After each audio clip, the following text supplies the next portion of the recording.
Hello there, friends. This is Spencer Michaud, and today we're going to be talking about the astrology of June 2022. I hope that you're doing well out there. Joining me in digital land today, we're going to go through a number of things today. We'll probably be here a few hours live streaming, taking questions, talking about the astrology of June. We're going to talk about the lunations in June, the full and new moons, the quarter moons. We're going to go over all of the solar phases that we're going to see, ingresses of various planets, moon out of bounds. We're going to talk decans and tarot today. So I thank you so much for joining me. If you are joining me here today, please leave me a message in this chat box. If you're joining after the fact, leave me a comment in the comments section. Do me a quick favor. If you're around today, please hit that like button and subscribe. If you are new to the channel, I'm checking in on the chat and seeing some good friends here today. Manuela is here from Sweden, place of stillness. Hello, my friend. Sherilyn is joining us from Oregon. Welcome, Sherilyn. Andrea is here from Croatia. Good to see you again, my friend. Tarja is here asking how my Mercury is doing. How's my Mercury doing? We'll get into that. And Lynn is stopping in from Vermont. So happy to see all my friends here again. It's always such a joy to see everyone and to have people joining us from all corners of the globe. That's one of the things that I think I appreciate most about this channel is how diverse this group is and all the different experiences of the people that we have joining us from all over the world. So it's always great to see that. All right, so people are asking me, how's your Mercury doing? Well, we're coming off eclipse season here. We had that big eclipse, that big angular eclipse for us fixed signs. If you have a fixed rising sign, such as myself, as a Leo rising, you probably got tossed about quite a bit over the last few weeks, and you're trying to catch your breath with some big changes, potentially. Some big changes with the foundations of our life, too. So I think we're coming off of that maybe challenging experience that many of us have had. I had a really great talk with another fantastic astrologer, S.J. Anderson. I would highly recommend checking out that talk that we had. That's on our channel. It's for the full moon in Scorpio lunar eclipse, and you can find that on my channel. Just a couple other business things before we dive into like thoughts and everything. I do have a Decans webinar coming up on June the 11th. See, Hermes is trying to get me already. Decans of Gemini, June the 11th, 1 p.m. Eastern Daylight Time. There's a link for that in the description of this video. You can get 20% off of the Decans of Gemini using the code Gemini20. And that will be good until the 1st of June. So you can get that 20% off of Gemini, or if you want to get the previous Decans of Spring webinars, which include Aries and Taurus, the recordings sent to you, you can get a little bit of a discount if you want to bundle all those together. So check that out. Very much looking forward to seeing all of you there. Gemini is a really interesting sign or image that I think is very misunderstood in a lot of ways, and we'll talk about that. We'll give you a preview of that today, but for the big deep dive, please join me for that. People are asking me about the book club that I've been kind of musing about, and I'm definitely thinking about it. I have an idea. I've just been inundated with some big life changes. For those of you who have been kind of following along, we did close on our house last week, and that was really exciting, and been kind of dealing with all of the things that go along with home ownership and dealing with all the new responsibilities associated with that. So thank you for your patience with the book club stuff. I'm just ready for my life to calm down just a little bit and, see what the new rhythm is. And once we figure out that new rhythm, then we'll be able to start some new things as well. So I really appreciate all of you who've reached out to me to that. I think it's a great idea. I want to build community with that, and it's coming. So be patient. Thank you so much, Autumn, for the super chat. This is another feature that you can do if you want to support the channel today. There's a little $ in the chat. It's called a super sticker or a super chat. And those donations will go directly into keeping the lights on at this house, all of the maintenance equipment that you need to do to actually mow a lawn or something. This is kind of the first time I've had to do anything like that. So And of course, books for the Astro Library that I will read and then hopefully share some interesting insights with all of you. So thank you for that, Autumn. I really appreciate your support. We've got a couple other people joining in here. We've got Faye joining us. Hello, Faye. Nice to see you. Autumn is here from Michigan. Lynn is saying, no hurry on the book club, just got the book. Yeah, that's one thing you can do in the meantime. I know for some people, ordering that has had some challenges of its own, like getting it to your specific location. But one thing you can do between now and when that gets announced is order Demetra George's Ancient Astrology in Theory and Practice Volume 2. I would highly recommend getting Volume 1 if you don't have that one as well, but I think we're going to start with Volume 2, which talks a lot about the houses in astrology, and it's just a really great book, and it'd be great to do that reading with all of you. Gudrun is joining us from India. Welcome, my friend. This is a new name that I've seen. I'm always happy to see new folks stopping by.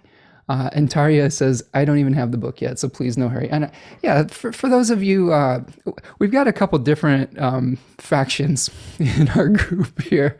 We've got the Virgo people that are like, we want to do this now. They're very mercurial and they're ready to start studying. Then there's another kind of a Taurus-y type of people that are that support this channel. I think, I've got a Virgo stellium, but also a Taurus moon. So the Taurus moon generally wins out as far as like the pace that I usually do things at. So I appreciate your patience with all that. Okay. So thank you so much. I think we've got most of the business out of the way here. Again, I wanted to really thank all of you for your support through all these challenging times that we've been going through. And I hope that you're doing well out there. And I hope that today's offering today will bring you some peace, maybe give you some actionable things to do or to not do. Sometimes we want to be able to do things, and other times we need to learn to just go with the flow. So that might be something that hopefully I can offer to you today, some kind of peace of mind. EK is actually asking which book. We're talking today, EK or Beth, about the book club that we have in process that is percolating for the Spencer Michaud Astrology channel, where the idea I have is I would like to get together with a group of you and read an astrologically significant or divination book and just discuss it and just have a nice discussion. So that is in process. The first thing that I was thinking of doing was one of Demetra George's Ancient Astrology books, which I find is a really great resource and worth working on together. And Wheela, thank you so much for the super sticker. I really appreciate it. That really means a lot to me. I really appreciate all of your support out there. All right, friends. So, like I said, hopefully you've survived eclipse season. Hopefully the changes that have taken place haven't shaken you up too much. I know that part of that eclipse was really like shaking us to some of our fundamental foundations, about how we support ourselves, about maybe how we work with others as well. So some of these things we're still parsing out. We're still figuring out what's the new routine. Whenever we go through eclipses, they're big wild cards and they make big changes in our lives. And we feel a little bit destabilized. And when we have one on the Taurus and Scorpio axis, that can be especially destabilizing because a lot of times we rely on those Taurus things for stability. And some of those things we're either passing out of our lives or shaken up so that we need a new routine to get us out of our rut. So that's something we're still moving through as we move from May into June. Now, we've begun this month starting with the sun in Gemini. So we've moved out of some of the eclipse energy and we're starting to see the possibilities from what we are building or the new challenges that we have to building security and stability. And a lot of times when planets are moving through Gemini, we try to diversify our interests. We don't put all our eggs in one basket and we explore a little bit. So I think June on some level is a month of exploration. I think it's also about trying to bring things back to center, where we, like I said, some of our fundamental foundations got shaken up. So how do we restore balance to those things and figure out what the new narrative is going to be moving forward? We've got a lot of great comments coming in. So I'm going to check this chat box here. Henry is saying hello to everyone. Hello, Henry. Manuela is saying, looking forward to the book club. The sticker is a cup of hot cocoa, of course. Well, thank you so much, my friend. And Henry says that he has been shook up by these eclipses. CCJ is here, says, yes, the eclipse was so hard, I haven't made a decision. That's a really great point. We are going to have to face some choices. Sometimes eclipses will bring us to inflection points where we have to make a choice that may be a difficult choice. And I think Gemini season is a place to kind of, look at all the different possibilities before committing to something.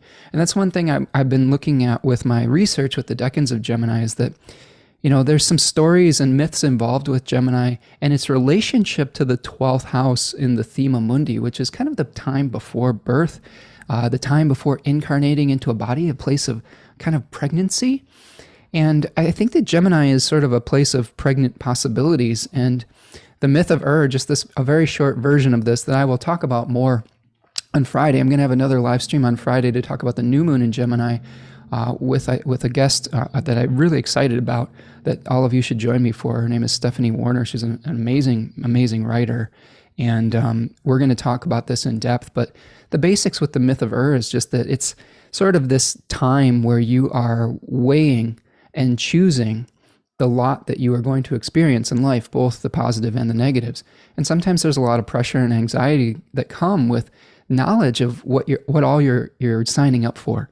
And I think there's some anxiety with that, this kind of time before committing to something.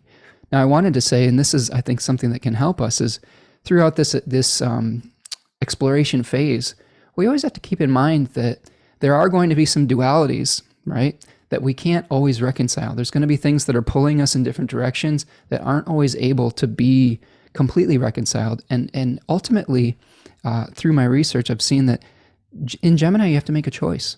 So it's not just about keeping all of your possibilities open. It's about exploring, figuring out which possibility you want to nurture into full fruition, and then eliminating the other possibilities. So we'll explore that when we look at the transition between Gemini 1, 2, and 3. We're going to talk mostly about Gemini 2, Gemini 3, and then beginning of Cancer Decan 1 today. So keep that in mind, that as you go through this exploration process, you don't have to keep all of these possibilities afloat. You should be as objective as you can and ask questions, ask really good questions. But ultimately, there's going to be a choice, a decision. Ultimately, you're going to have to choose one of those lots and infuse that into a body and nurture it to full fruition.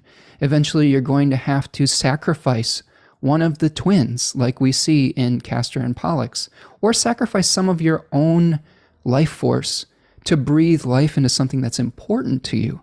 I think that's another part of breaking down Geminis.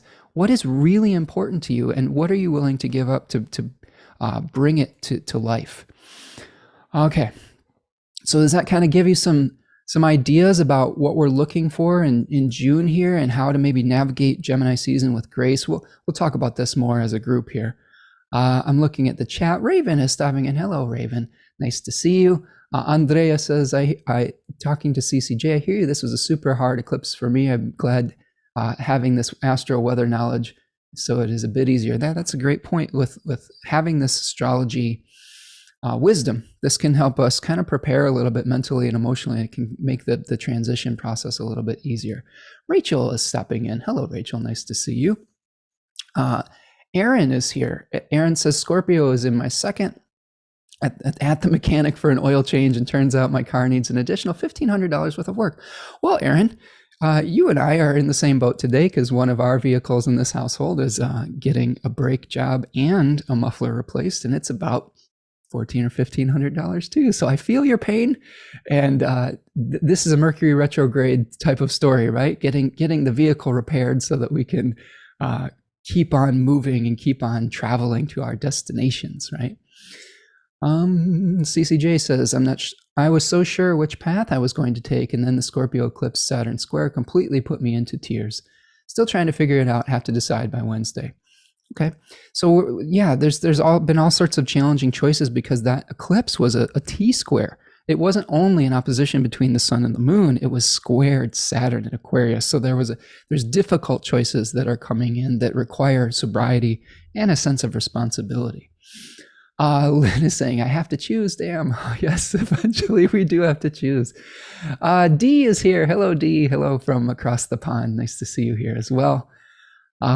Yes, we've got a lot of comments talking about the difficulty of decisions and the timing that's coming in with that. Some other people talking about car problems. Yes, hopefully we will get some clarity today. I do have an I-Ching reading and an animal of the month for you as well. So by integrating all of those divinatory systems, hopefully we'll find something that will give us some peace and some actionable things to do.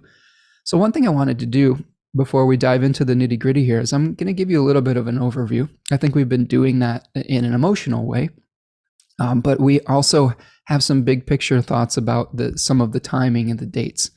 So what I'm going to do is I'm going to break this down, this forecast today, into 3 different sections, 3 different decanic sections. So we're going to talk about Gemini 2, which goes from June 1st to June the 10th, Gemini 3, okay, and I'll show you what we're dealing with here. We've got Gemini 2, which is the 9 of Swords. It looks like a little bit of an ominous card. All the cards in Gemini are pretty difficult. We got the Gemini 3, which is the 10 of Swords, another very ominous looking card, but we've got some great card slingers in the chat here today, and I have some thoughts on it, and we probably have some good contributions coming with that as well. And then we've got Cancer 1, which is the 2 of Cups. So I'll try to give you a balanced perspective on those cards if I can. Cookerzilla is here. Hello, says, hello, yo Spencer, do you think Gemini Sun is going to propel Jupiter and Mars activity? It's certainly a possibility. I mean, they are communicating with one another. We will, when we look at the chart of the moment here, we're going to see that Jupiter and Mars are coming together, or have come together in the first degrees of Aries, and the Gemini Sun is kind of making a sextile to that, feeding air to that fire and giving it fuel. So yes, I think that's a good observation. Remco is joining us here from the Netherlands. Hello, Remco. Okay, so breaking it down in decans, we're going to have 4 lunation cycles that I like to track. I mean, you can think about it as an 8-fold cycle, 4-fold cycle. There's a number of ways to split it up, but I'm going to split it up into the first quarter moon that we're going to see on the 7th of June. We're going to have a full moon at 23 degrees of Sagittarius on the 14th of June. We're going to have a last quarter at 29 degrees of Pisces on June the 20th, and then a new moon in the first decan of Cancer at 7 degrees of Cancer on the 28th of June. Ingresses this month, Mercury is going to be moving back into Gemini. We saw last month that Mercury moved into Gemini, stationed retrograde, and then backed into Taurus as of today.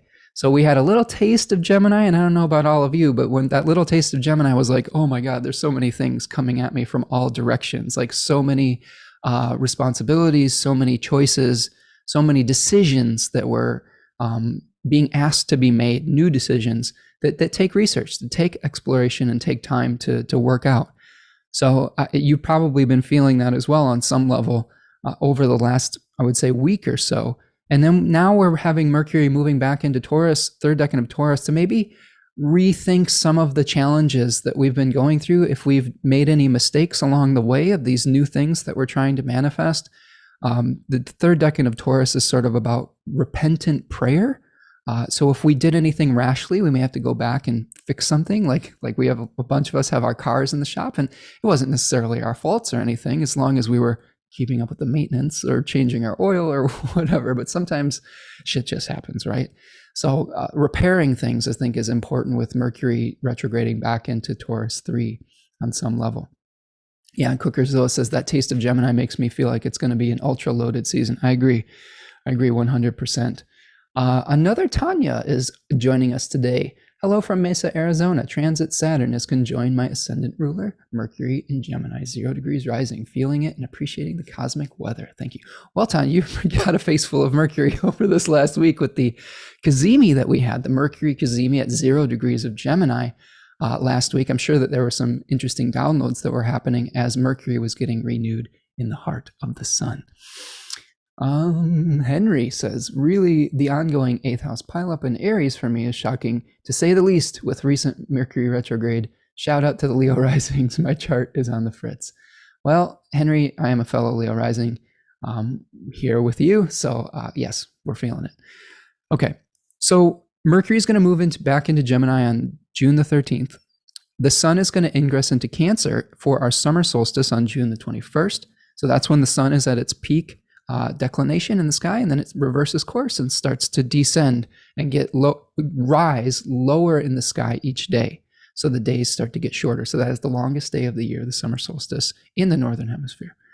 On the 22nd of June, we will see Venus move into Gemini as well.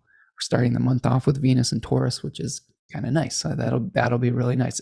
As I'm recording it, as I'm recording this live stream today, it's still in Aries, but I'm very much looking forward to Venus in Taurus season. A few solar phases that I wanted to alert you all to this month. Solar phases are anytime a planet is making a significant relationship, either conjunction or an appearance outside of the beams of the sun. We have Mercury emerging as the morning star at 26 degrees of Taurus. That's the degree where it is turning direct as well on the 3rd of June at 26 Taurus. This is our eclipse degree. So right very close to that fixed star Algol that we've been talking about. And you can get some more information on Algol in that talk I did with S.J. Anderson recently. We are also going to be seeing Saturn stationing retrograde at 25 degrees of Aquarius.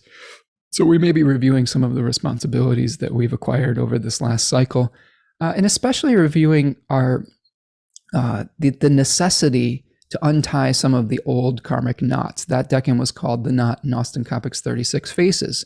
So there may be some frustration about our old narratives and our old limiting beliefs that we're having to really let go of, and there's going to be some review with that starting at the beginning of the month. And we also have Neptune stationing retrograde on the 28th of June at 25 degrees of Pisces. So maybe reviewing the dream and saying, well, what have we sacrificed for this dream that we've been doing? I know that in our household, we've done some heavy lifting trying to have this dream of staying in the house that we've been in for over a decade. I mean, this is the thing, like, I think I've been telling people about our house kind of odyssey, and really, it's just been a lot of heavy lifting just to be able to stay where we're at. This is a very Taurus type of thing. But it's different. It's different when you're living somewhere and you've rented for a while, and then you are responsible for that space. And there's just a little bit of a different energy that goes along with it. So a lot of changes and a lot of figuring out what to do to make the dream a reality. And I'm sure that that's happening for all of you in some area of your life, as we saw a really huge stack up in Pisces, and especially that third decan of Pisces, which really reflects some of those idealistic visions with the 10 of Cups, with the rainbow here, this kind of happy little family. And it's temporary. I mean, sometimes when you achieve the dream, you wake up the next day and you're like, oh, wow, it's not over. Then the work really begins, right? So that's sort of a phase I think we're going through now with all of the planets moving into Aries, is saying, hey, it's time to take action now. Maybe you've achieved something significant, but now the real work begins. How can you sustain it? How can you keep it real? How can you have good maintenance, right? Maintenance of that dream. Okay, so those are our solar phases that we're going to see in June. And then one thing I've been adding in with these monthly forecasts is the out of bounds moon, which I will tell you, I've really been feeling that lately. We had one late last week, and from about Tuesday to Friday last week, I don't know if any of you really felt that, but it was an extra emotional time in our household, and you can just feel your emotions and your body swinging in wide variances. We've had some health challenges in our household, with some folks in my household here that required some ER visits. So, that was during moon out of bounds time. So I want to alert you to those periods in June where we had June 1st through the 4th, the moon will be out of bounds. And really what that means is the moon is going to be moving outside of the normal declination path of the sun, which is 23 degrees and 36 minutes. So if you see that any planet moving further north declination, now there's astrological longitude and astrological latitude, and the degrees we talk about in the zodiac are one type of way of measuring the placement of a planet, but this declination is how far above or below the ecliptic it is. And in ancient astrology, they thought of that as the kind of the realm or the kingdom of the sun. And because that was the path that the sun traced over various times of the year. It doesn't go any further north or south of the ecliptic than 2336. So when the moon is out of that range, it's kind of on its own. It's not under the rule of the king anymore. So some astrologers think of it as a maverick planet, an extreme, a planet going to extremes. Also, a more pure expression of that, where you may be doing things that are maybe outside of the normal expectations of a society. So like when the moon's out of balance, our emotions may be vacillating to wider extremes than they normally would, and we may be feeling things a little bit deeper, or we may have some emotional outbursts or something like that are maybe have been pent up and maybe necessary to express. But June 1st through the 4th, usually the moon will stay out of bounds for about 3 to 4 days when it does this. I'm noticing as I study this more. We'll also see the moon moving out of bounds from June the 13th through the 17th, and then June 26th through July the 1st. So keep an eye on that. Give yourself some extra patience and time, and the people around you as well when those times are happening as well. Let me take a look at the chat here. Raven says Gemini is in my second, and I have all kinds of art markets lined up for the next few weeks. I love when astrology astrologizes. All right, so you're going to be hawking your wares with Gemini. Yeah, Mercury or Hermes was, definitely one of the patron saints or patron deities of merchants. So it's all about exchanges of goods, finding your goods, finding the home that they need, and exchange of resources. So that's going to be some nice action for you there, Raven. Nat is checking in. Hello, Nat. I'm waving back at you. Hello. Let's see. Yeah, Henry says that's interesting. I noticed the health issues coming up then. Yeah, that could be a moon out of bounds thing, where the moon related to the body, where the body's like, I just don't feel right. I'm just not, in my regular routine, and there's something in the body that's kind of out of whack. So that's another thing to keep an eye on if you feel tired, or give yourself some extra grace around those periods of time. Andrea says, same, health is up and down, and that's super weird for me since I'm very vital, plus emotional swings. Exactly. So another thing to put in your astrological toolkit is moon, especially out of bounds, and how it relates to your body, your health, your emotional well-being, your intuition. And then, if you can plan for those times, you can give yourself some extra space with that. I wouldn't get overly concerned with it. I mean, it happens, roughly 3 times a month here, it looks like. So it's fairly common. Other planets go out of bounds as well, and sometimes we can really feel that significantly as well. Yeah, Remco says this makes sense in retrospect. Yeah, we've got a lot of people saying that this is something they've been feeling. Been a bit wonky after COVID. Oh, I'm sorry, Remco. I know it's a lot to process. D is saying Gemini is in my 12th housing. Saturn should be fun. Well, interestingly enough, that is the natural house in the theme of Mundi for Gemini. So some of the talk today hopefully will be helpful, D, in finding ways to deal with that energy. Okay. All right, friends, any questions before we get moving and start diving into it? I've got the overview here. The animal that we're going to be dealing with today is the goose, which I thought was very interesting, especially for the beginning of Cancer season. Gooses are very family-orientated, very protective. They mate for life. We're going to talk about that as we move into the Cancer portion of the show. But I think that a lot of us are trying to figure out what our domestic foundations look like after being shaken up by that eclipse, and how we restore balance to that. So we're going to talk about the goose at the end today. We are going to do an I-Ching hexagram. Just a preview of that, we had hexagram number 28 moving to 43, which talks about feeling the weight of excess, like so many decisions to make. And how are we going to, lower this heavy, heavy roof onto a new house or something like that? There's some themes of a pole that holds a ridge pole that holds up the roof of the house, and it's sagging. So we may be sagging under all this weight. And, we're moving to resolution, which is like, it's time to make a decision. It's time to commit to something. And that is in alignment, I think, with our Gemini transition to Cancer as well. Okay. So I'm going to start out in the period of time from June the 1st to June the 10th. And I am going to show you the tarot card that's associated with the second 10-degree section of Gemini. So we're looking at the time when the sun is moving through 10 to 20 degrees of Gemini. And here we see the 9 of Swords. And we have this figure that's kind of having this nightmare, this existential crisis. Swords in the tarot were associated with air. They were associated with the world of the mind, with thoughts.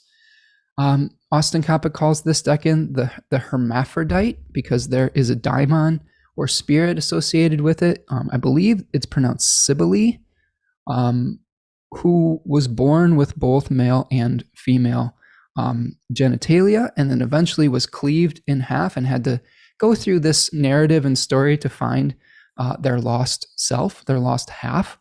So this is about trying to deal with dualities here. T. Susan Chang calls this decan angels and demons.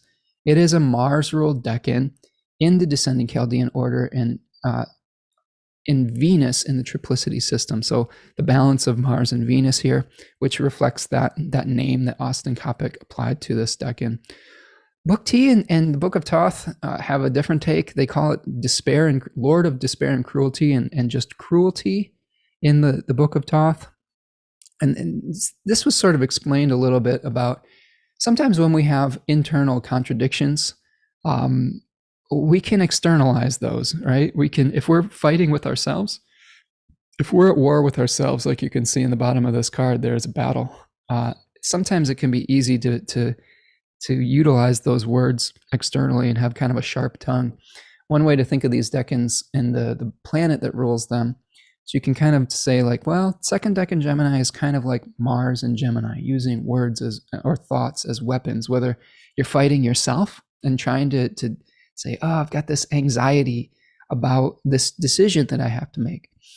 T. Susan Chang always has a great way of summarizing the transition from one decan to another. And in this particular series with Gemini, she talks about frustration that comes from the first decan, anxiety that comes from, all these choices that we feel paralyzed to deal with. And then eventually we collapse under the weight of those choices. And one of them we have to let go of some of them because we can't really keep all the plates spinning.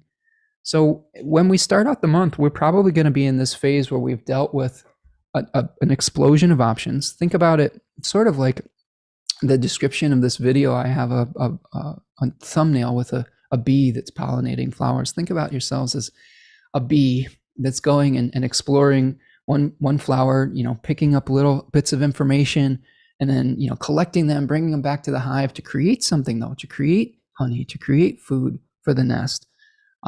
So there's a little bit of travel involved with that. I think that, that's something our neighborhood's participating in. I don't know if all of you have heard about this, but there was a No-Mow May that was trying to be enacted in our area of Michigan, Ann Arbor and Ypsilanti, Michigan, where people were letting their flowers grow in their yard and helping the bees out with pollinator habitats and things like that. So it's been really neat to see these big shaggy yards around and these flowers growing. But think about Gemini season sort of like that. We're pollinating and exploring and collecting information, little bits and pieces. So when we look at second decan, we are trying to, we're aware of all the possibilities and we're weighing them in our mind. Imagine we're in the myth of and we have a handful of lives that we could choose. And we know the pains and the sorrows, but also the joys and the blessings that each of them contain. So we're going to have to reconcile what is worth it to us and what isn't. And that can lead to a lot of sleepless nights. I think also if you have some prominent placements in this decan, I have Venus in this decan, I try to unify all these things. That's what Venus is trying to do in my chart, is how can you bring together opposing viewpoints? But you may have some sleepless nights. Like this is the nightmare card, they call it on some level too. Like A lot of times it is hard to shut your brain off when you're chewing on these things and you're weighing and balancing and thinking about all the possibilities. There's nothing like a new set of domestic responsibilities to get your mind churning.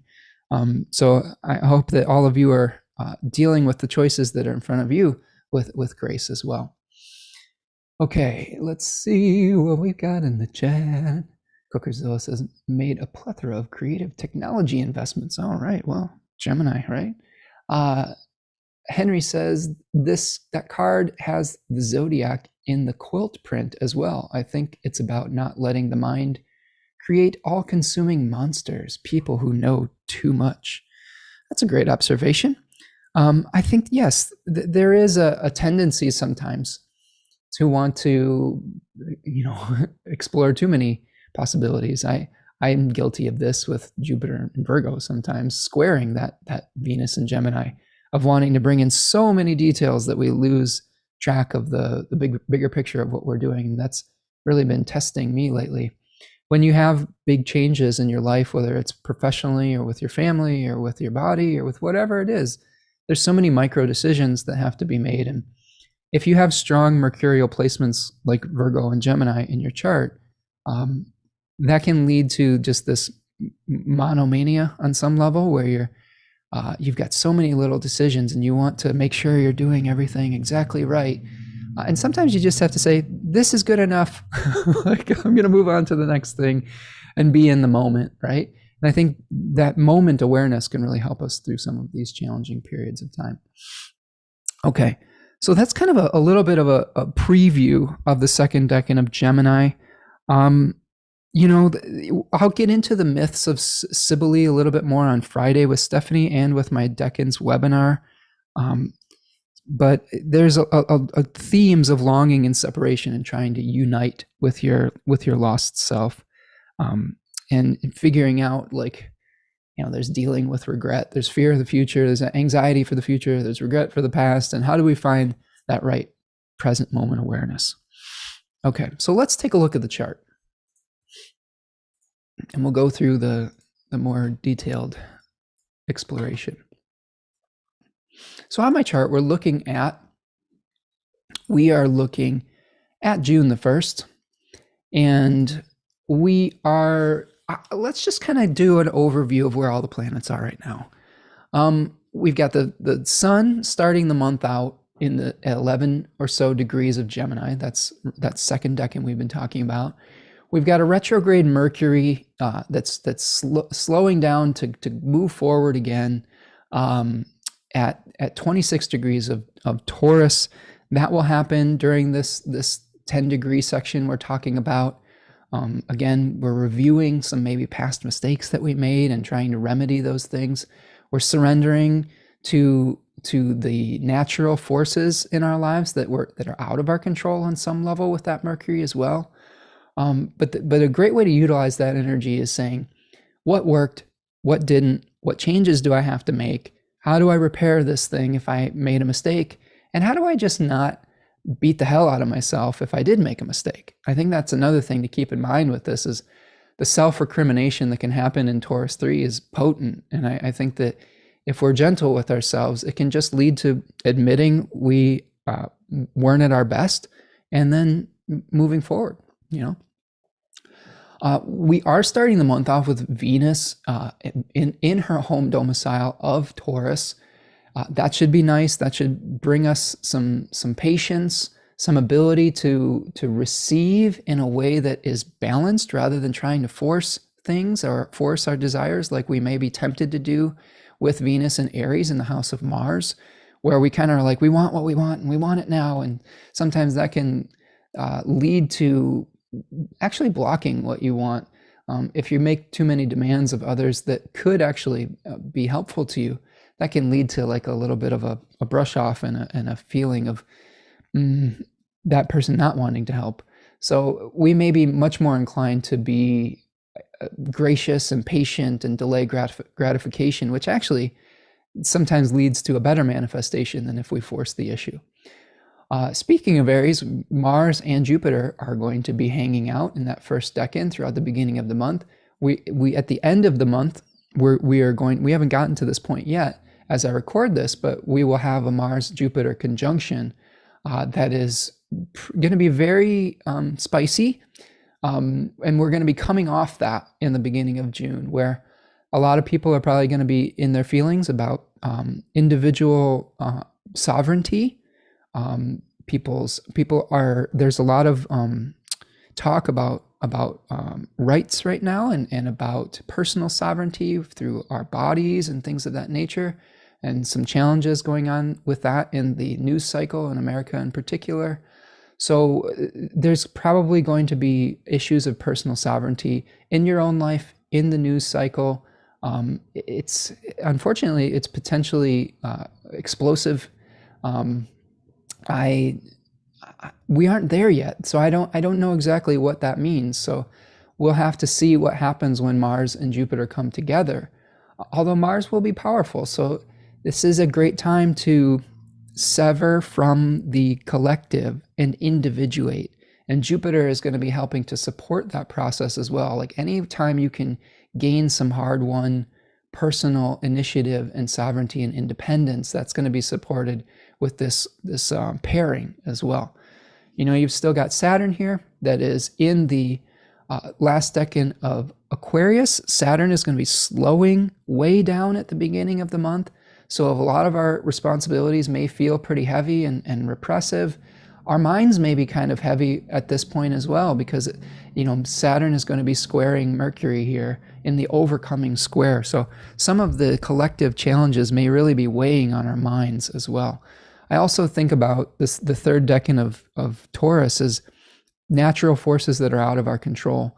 So we may be dealing with some natural disaster type of things, or some weather issues that we have to, that aren't necessarily our fault, that we have to pick up the pieces and do some repairs or anything like that. And then we're seeing at the beginning of the month here, we're coming off of the new moon in Gemini at the end of May. Roughly, I believe that is on May the 30th or so. And we'll start the month off with a Cancer moon as it's separating. And so really this kind of momentum after we had an influx of ideas, an influx of possibilities, an influx of decisions that had to be made. So how do we bring those into a body and into physical form as the moon waxes in the beginning of the month? Okay. Bum, bum, bum, bum. I'm just looking through the chat and seeing if I missed any questions here. I love that I love the conversations that go on in these chats. You guys, you folks out there are great with your knowledge, your wisdom. Questions that you have are really poignant. The observations that you have, I love the intelligence of this group, and I'm so happy that you're joining us here today and that you've chosen to spend your Monday here with me today. It's really awesome. Thank you so much. Okay, so going back to this chart, on the 1st, the main thing that we're dealing with on June the 1st is the emergence of Mercury as a morning star. So this is when Mercury, and there's arguments on what this degree of separation is, but the general idea is when a planet becomes visible outside of the beams of the sun.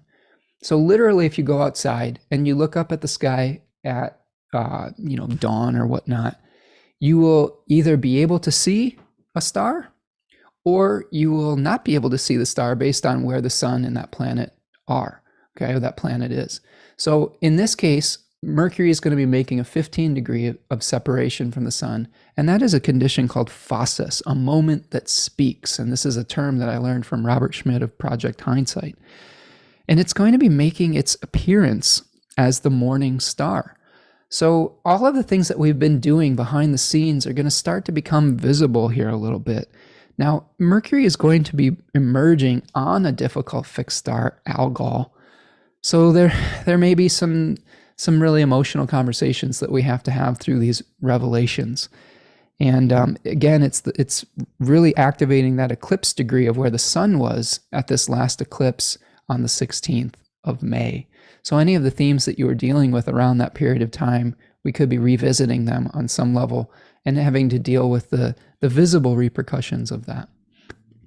So that's Mercury emerging as a morning star on the 1st. As we move forward through the first couple days here, you can see that Mercury is going to be slowing down and stationing direct. So here is June the 3rd, Friday. And Mercury, in my system here, my program, Astro Gold for Mac, you can see that the planets or the points in red are indicating retrograde movement. So here Pluto is retrograde in the beginning of the month here. The nodes are retrograde. And then Mercury is switching from red to black, indicating that it's stationing direct. So that's another vital point when, some things that we were working on maybe begin to move forward again. We've done the reviewing process. We've had the difficult conversation, and now we are moving forward with that knowledge and able to remedy anything that was done rashly or incorrectly the first time. Again, please be gentle with yourself. You are in a process of learning. If you're going through things where you're doing something for the first time, it's perfectly natural to make a mistake. We've all been under an enormous amount of stress and pressure lately, and it's normal to miss a few things and to have to redo some things. That's part of the learning process. Remember all the times that you fell off your bike before you learned how to ride it? Remember all the jerky stops that you made when you were learning to drive a car? I mean, it's just part of the learning process and the growth process. And I think that if we're a little bit gentler with ourselves through that process, we're going to navigate it much more gracefully. A lot of the times when we beat ourselves up, it slows the growth process down, because instead of just learning from the mistake, we just dwell on it.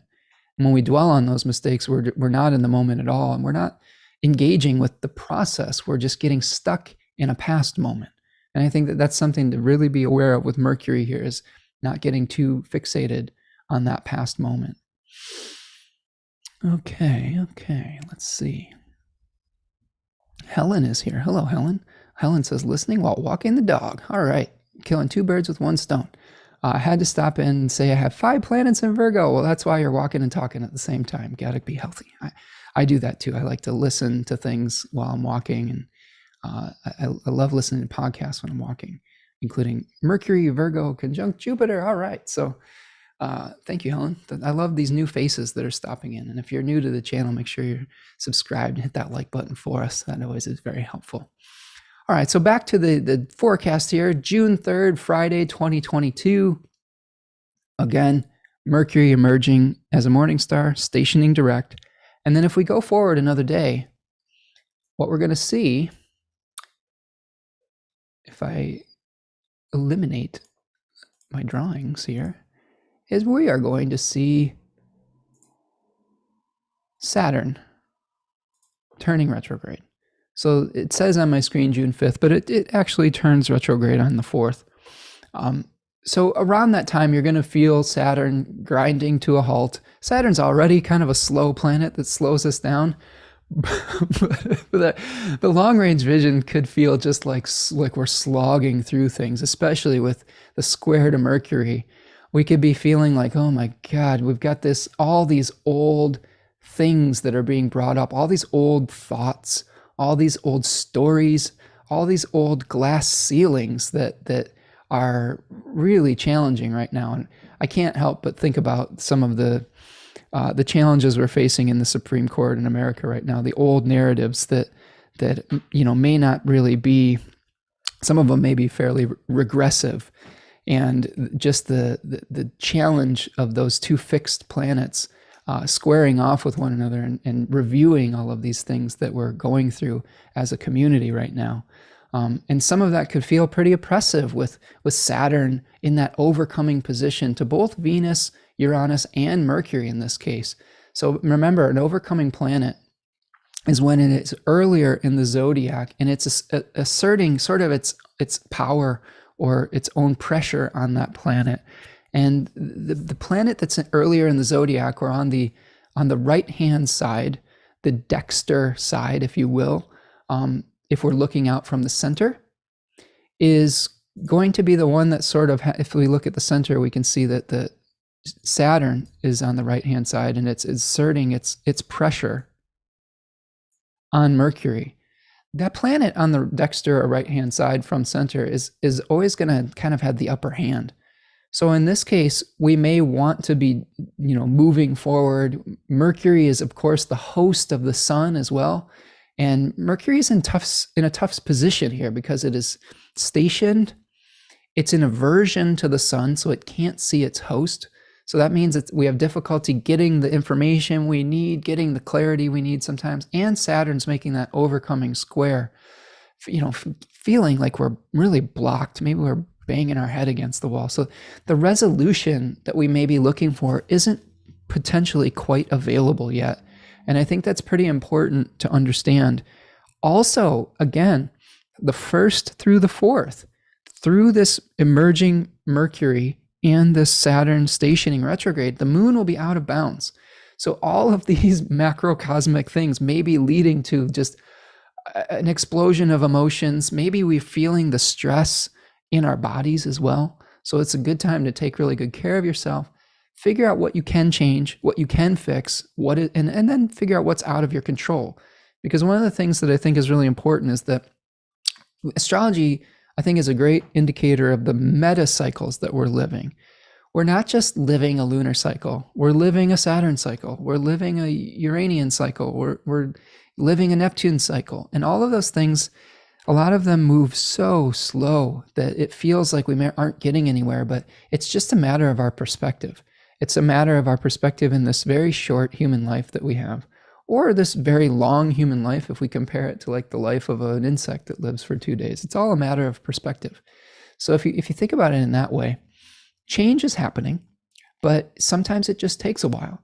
And sometimes it takes longer than you think because of our limited perspective and our difficulty seeing into the future. And that's sort of what Saturn's asking us to do, is to take the long range view rather than instant gratification. And it may be difficult with some of these planets in Aries right now as well. So I'm looking through the chat. Susanna says, I'm walking while listening and just saw a brown creeper. What a beautiful bird. They climb up trees. They're little woodpeckers that kind of climb up trees. They're little beautiful birds. Always listen to something while doing something else. Only Pluto in Virgo, though. Right.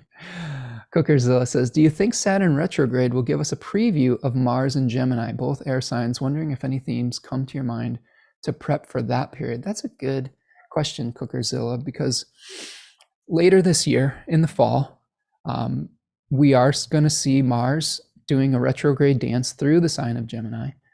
And I do think that the sun will be illuminating. That's the key word. The sun brings clarity and illuminates the issues that Mars will probably have us dealing with moving forward. So yes, I think it is important to pay attention to what themes come up in your life, in the Gemini area of your life, to the news cycle, because right now we're getting clarity on it, and maybe the fight comes in the fall, the challenge, the wrestling with dualities, right? The wrestling with the choice. It's funny, that word, because that's one of the hot button words, choice, and who gets to choose and who is the decider. So I do think that, yes, that is something to keep aware of. And how do we deal with it? Well, I think asking questions is good. I think that understanding, and I'm not just saying specifically one particular political issue. I think that in any situation that we're in, understanding all of the perspectives, all of the choices in front of you. You don't have to agree with them, but understanding them is important. Exploring, finding out if there's a way to create a compromise. Sometimes there will, and sometimes there won't. And that is true in our personal lives as well. Communication, I think, is the key. I think we really need to be able to communicate with one another. And that's something that Gemini teaches us, is that sometimes talking it out is important. A little bit of healthy debate is something that can be, utilized during this period of time. I would say that for that Mars retrograde period in general, words and thoughts can become weapons, though. So I would be careful about how you choose your words, how you choose to communicate, because that can really come back to bite you in the butt, especially when that Mars is going to go retrograde there. There's a lot of talk in the research I've done about, that despair and cruelty of the second decan of Gemini that we're dealing with here is really the power of words to cut people and to hurt people, and of our own thoughts to hurt ourselves. Because I think a lot of the anxiety that we're feeling is just our own indecision. And that can lead us to lash out verbally or mentally, whether it's on ourselves or other people. Remco is asking questions, does overcoming also count the same direction if two planets are both retrograde? That is a great question, Remco. That's something that I've often wondered myself. I think it does, mostly because the planet is still making an aspect via whole sign. But there's, in Hellenistic astrology, and I'll have to parse my thoughts out on this, but there is a difference between witnessing via sign and applying via aspect. So aspects are a slightly different thing in Hellenistic astrology, where we may have, I guess think of it like this. These two planets are very aware of each other in the same room when they are witnessing each other via sign. But when they're applying to each other via aspect, maybe through this, I think there's a 3 degree of separation when they're actually engaged with one another. That's like they're having a conversation in the same room. So I think if both planets are retrograde, I think maybe they're in the same room, they're aware of one another, but maybe they're off in their own corners talking to their lawyers or something. You know what I mean? Like that's what I can see. I mean, we've had this court case, like the Johnny Depp Amber Heard thing, which I will admit I haven't been paying very much attention to. I think it's what my opinion on that is that you've got two people that are probably have experienced a lot of trauma in their life, and it sounds like a pretty toxic situation for both of them. And it's sad. I just think it's a really sad situation, and I just sort of have some empathy for the two of them, who they both seem to be suffering. But think about, like, in that courtroom, Amber Heard and Johnny Depp are aware of each other. Let's say Mercury is retrograde and Saturn's retrograde, but they're both off talking, having a sidebar with their attorneys. Does that make sense? Yeah. Okay, good. Okay, I'm looking for more questions, because that's one of my favorite parts of this, is engaging all of you and talking with all of you in an aspectual relationship. Extine is a new name. I was just about to comment on those 3 things. June 1st through the 4th. Well, good. I'm glad we're on the same wavelength. Another Rachel is here saying at least Mercury will have their host Venus co-present. Maybe that is a little cushion. Yeah, that's a good point. Mercury here in this chart is going to have resources being co-present with Venus, although the North Node and Uranus will also be present with Mercury. Both of those planets in traditional astrologers will say that the nodes can disrupt the sign when it's in there. They weren't aware of Uranus, but if we move that forward, we can also probably agree that Uranus is sort of a disruptive quality of a planet as well. So there's just some shakeups going on in Taurus right now. The stability that we're looking for isn't necessarily available, and I think that's really putting some pressure on all of us on some level. Okay, let me see what else we got here. Henry says, yes, the overcoming configuration is zodiacal, i.e. all planets in Taurus making an overcoming sign-based square to Leo. There you go. So an agreement there. Thank you, Henry. Cookerzilla is talking about good advice. Remco says, yeah. So we have some good Hellenistic astrologers here who are confirming some of the things that we were talking about there, which is awesome. Like I said, I really appreciate the intelligence of this group. Manuela says, sometimes I think retrograde planets is being signified by the tarot card of the Decan reversed. Sometimes the signification will lighten up with a reversed card, sometimes not. I like that. Yeah, I can see that. That could be a useful divinatory mechanism for sure. Dimphy is here. Hello, Dimphy. Okay, good.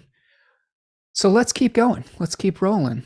I will say this, as far as aspects between planets go, the first 10 days of of June, the second decan, have the least amount of aspects, although they may be some of the most important ones, with Mercury emerging as a morning star and stationing direct, Saturn stationing and turning retrograde.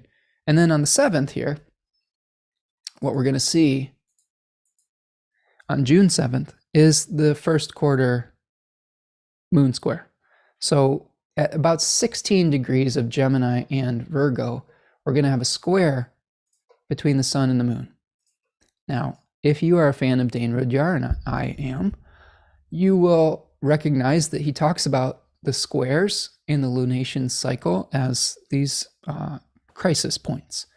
When the moon is waxing in the beginning of the lunar cycle, the first quarter square that we see here, 90 degrees apart, is sort of a material crisis of trying to bring something into being, because the moon, when it's waxing, is infusing the solar light into the lunar body, right? Because the moon is collecting and reflecting the light of the sun.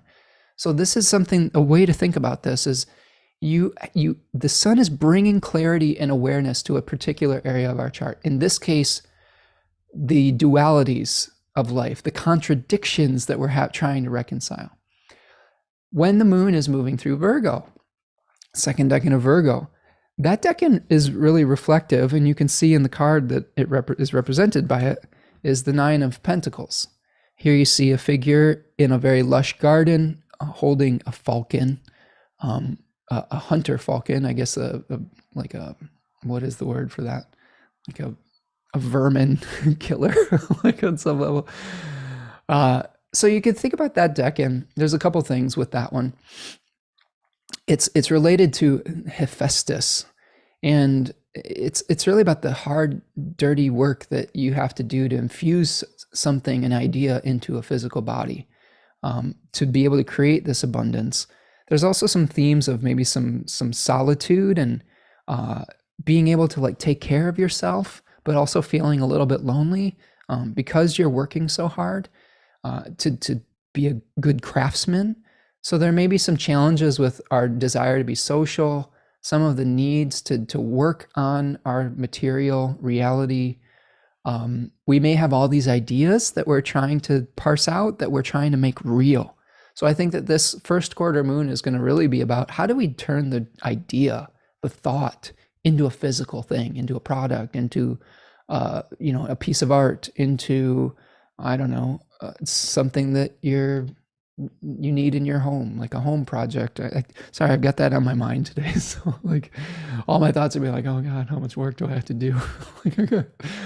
Mow the yard and all this and that. That's one reflection I've had, and I'll digress for just a second here, is home ownership in America is like this big dream that it's a narrative that a lot of people have been, that we see in a lot of American mythology, being a Cancer sun country. It's understandable. But I'm starting to, I rebelled against that for a very, very long time. And it's very strange seeing middle-aged artist, astrologer self being really concerned about lawnmowers and leaf blowers. Although I hate leaf blowers. I hate how noisy they all are. If we can find these tools that are completely silent, that would be great. But all of these things that when I was younger or as an artist was just that's, so basic. But on some level, some of that foundation can help support these other more creative intellectual pursuits. And I think that there comes a time, and I hope that this isn't me just selling out, but there comes a time when you've lived under the stress of uncertainty so long that you're finally just ready for a rest and a break. And sometimes figuring out how to surrender to just some of the reality of your situation, I think, can be quite a relief. And I know that relief and that surrender isn't always possible for everyone, but I think that if you have an opportunity to kind of do that, it can support some of these like hierarchy of needs. If we're always, feeling like we're unstable, and this is something that the eclipse brought up for me, and maybe it brought up these issues for all of you. If you're constantly worried about just your physical security, it's so hard to concentrate on other things. And really the story of our journey was, hey, we had to make this happen, or we were going to have to move, and we were going to have to leave the house that we loved. It was almost like we didn't have a choice.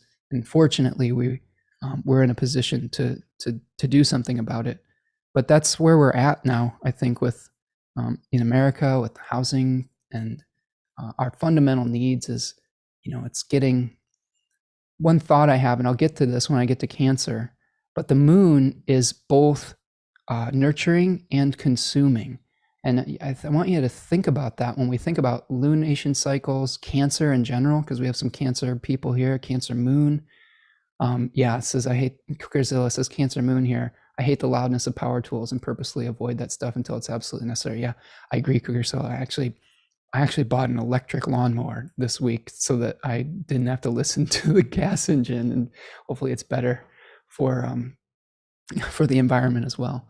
And Dimpy says, middle-aged is slightly exaggerated, don't you think? Yeah, well, are you talking about me referring to myself as middle-aged? I mean, I'm 42 almost. So yeah, I don't know. Middle age is a tough age. There's a lot of responsibilities that come in. You've got, if you do have kids, you've got a lot of things coming up with your kids that require attention. You have aging parents, in my case, a parent passing, and other responsibilities with aging relatives. And then you're trying to create some of the things that you may have taken for granted as a child, that maybe if you were fortunate enough to have parents that created a certain environment for you, you now have to be the one that creates those things, even if it was just a vibe, right? That's something I've been dealing with a lot with the passing of my mom in the last month, is my mom was someone who decorated the home and, really got into like holidays and created this sense of joy. And I've had a lot of thoughts about how do I create that in my own experience and my own family now that she's gone. It falls on us to take over those traditions. But the point that I wanted to make about the moon is, the moon gives and a mother nurtures, but sometimes a mother needs to consume to be able to provide. So there's this cycle of consuming and giving, this nurturing, this give and take. And I think that that's really important. And I think that I've really gotten clarity on that. I'm sorry for such a long digression, but I feel like this is an interesting thought on Cancers.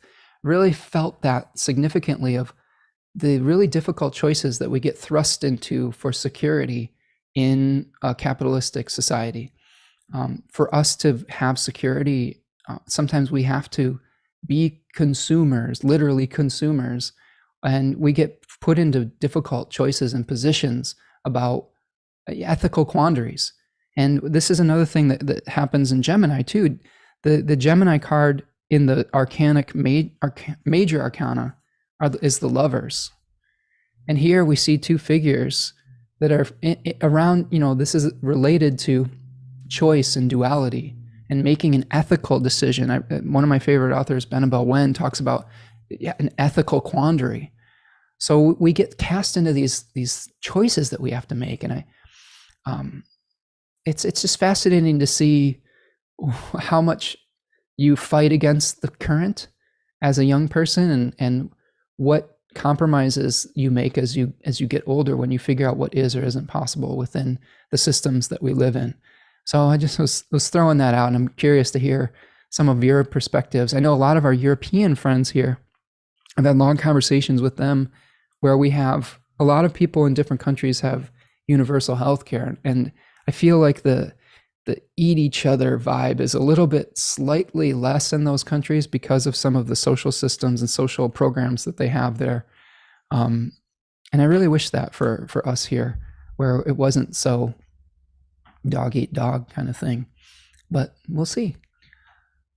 That's why we have to think about these things. If we talk about them, then maybe we can help create the reality that we want. Let me look. Cancer, we've got some Cancers chiming in. Place of Stillness says, me and the hubby are both fixed rising signs, Scorpio and Leo. We've handed the keys of our house over to the new owners on the 16th. Oh, wow. Yeah, you're going through a change too, right? Just some hours after the eclipse, and it came as a great relief. Yeah, well, good luck to you and the next stage of your journey, right? Rachel says, Cancer rising. I find summer so hard with all the machines going on from the start of the day. Me too. It's just endless in my neighborhood, like blowers, mowers, chainsaws, cars going by. I live on a fire truck route too, so I deal with that also.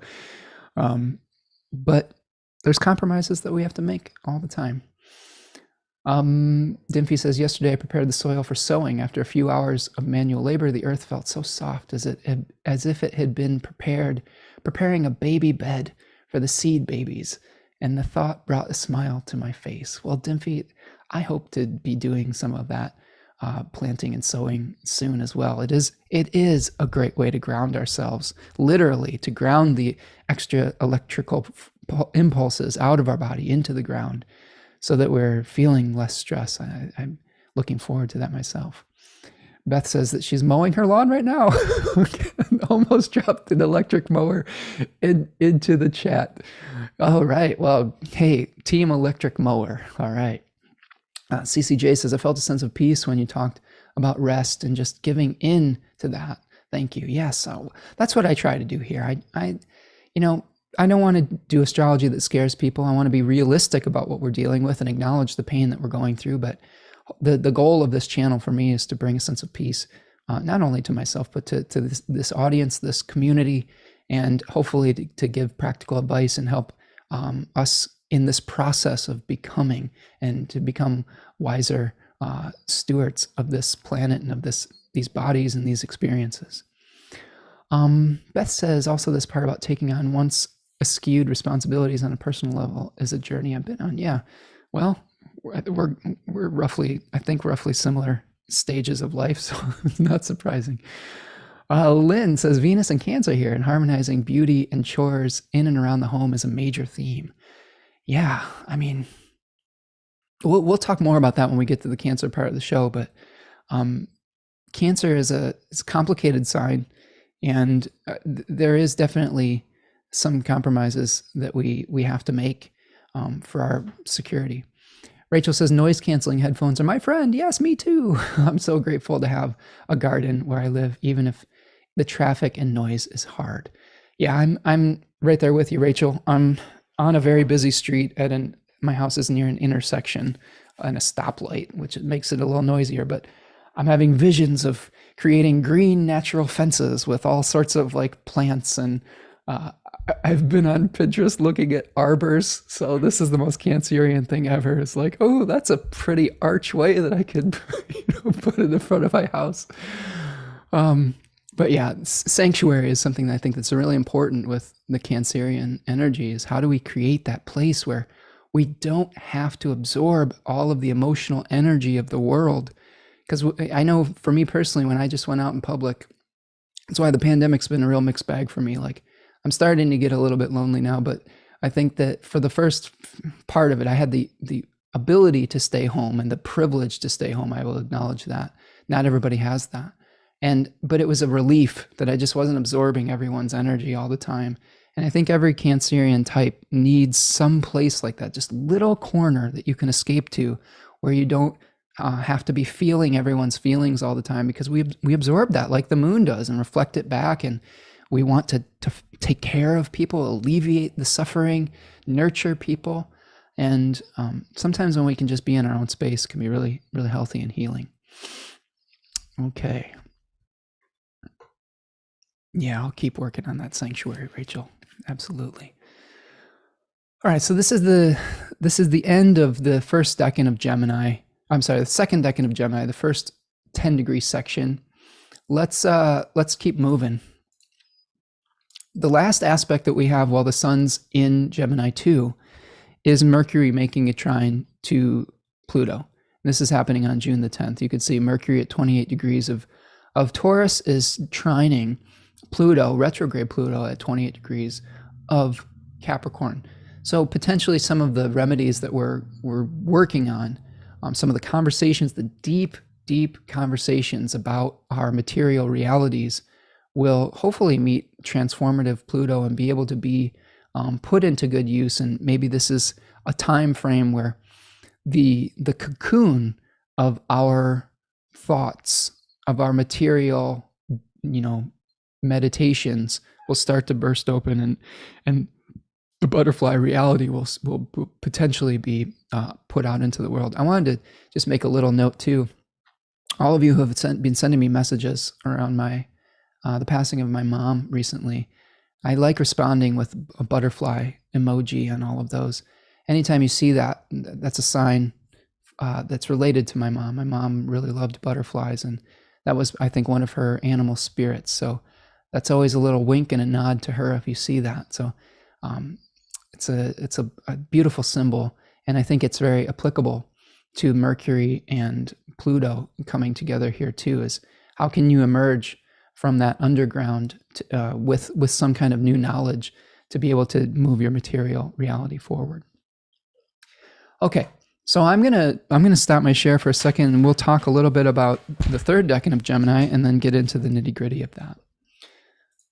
So we're looking at a time period now from June the 10th to June the 21st. So we're going to go through the end of Gemini. This is the last decan before the summer solstice. Some things to think about. In the Egyptian mythological narrative, or the Egyptian understanding of time, they thought of Gemini as the last sign of the zodiac. You can see in the Thema Mundi, Cancer was on the ascendant because that was the time that the Nile River Valley would flood, and it would bring all this fertile sediment into the valley, and then they could plant the fields. So Gemini was that time, the ending of the year, the solar year in Egyptian time. And this decan of Gemini is the last decan in the Egyptian concept of time. And again, we can bring in stories of making choices before we incarnate, before we plant the seed in the ground, before we incarnate into a body or choose one of the lots that we've been presented with, and all the challenges that go in with that. Now, this decan, Austin Coppock calls it an executioner's sword. And a lot of his names stem from the spirits that are associated with these decans that he is drawing upon from a fragmentary Hellenistic text called 36 Heirs of the Zodiac. And in that 36 Heirs of the Zodiac, the daimon or spirit of Gemini 3 is Praxidike, or the exactor of justice. So when we see something that is just or unjust, and we need to take action on it and carry out some of the, I don't know, whether it's the punishments or the sentences, whatever it is that we're going to do, we have to say, okay, this is what we've determined, and now we're taking action on it. The rulers, the face rulers of this decan are the Sun in the descending Chaldean order and Saturn in the triplicity system. So we've got a Sun-Saturn type of movement, where we saw in the previous decan, we saw the Mars-Venus contradiction, and really in all of Gemini, it's really fascinating. The first decan of Gemini is ruled by Jupiter and Mercury in the two systems. So we have these opposing planetary forces in each Gemini decan, which I thought was, it really works for that as well. Book of Tea and Book of Thoth call this decan the Lord of Ruin. Again, I think it comes in with the need of a choice. And sometimes it's a forced choice. I think if you have planets in the third decan of Gemini, there may be choices that you have to make that you really don't want to make, but you have to. And there's no other way about it. You're not going to be able to keep all these possibilities alive. It's time to let go of one of the pathways so that when you get to Cancer season, like we see here, you are going to be impregnating whatever it is that you want to nurture. You're going to be giving birth to that, and then you're going to care for it, right? And sometimes we just can't nurture multiple dreams at once, or too many. Maybe there's a few we can, but if we try to nurture too many things, we're just not going to do any of them very well. And a lot of the times there's a dream that you need to nurture in this moment. And by letting go of the other choices, it doesn't mean you're letting go of it forever. It just means that you're letting go of it now so that you can be present with the thing that's most important to you right now. And maybe you circle back on it sometime in the future. So this decan is about that choice and saying, finally, I have to make the choice, right? There's a million fixed stars in this decan. I mean, there's like, what, 1, 2, 3, 4, 5, 6, 7. And we didn't talk about the fixed stars. We will in my webinar, Decans of Gemini. But that last decan, we've got Aldebaran, Rigel, which is like drinking from the fire hose of information. That's where my Venus is. So if you feel like you get a ton of details here, you can blame the fixed star Rigel. But in this decan, we've got Bellatrix, Capella, Fact, El Nath, El Nilam, Polaris, Betelgeuse. A lot of stars in Orion, a lot of stars in Auriga, the charioteer, some stars in Taurus, the end of Taurus as well. So, just a lot of action in this decan. So we're approaching the summer solstice. We're getting ourselves prepared.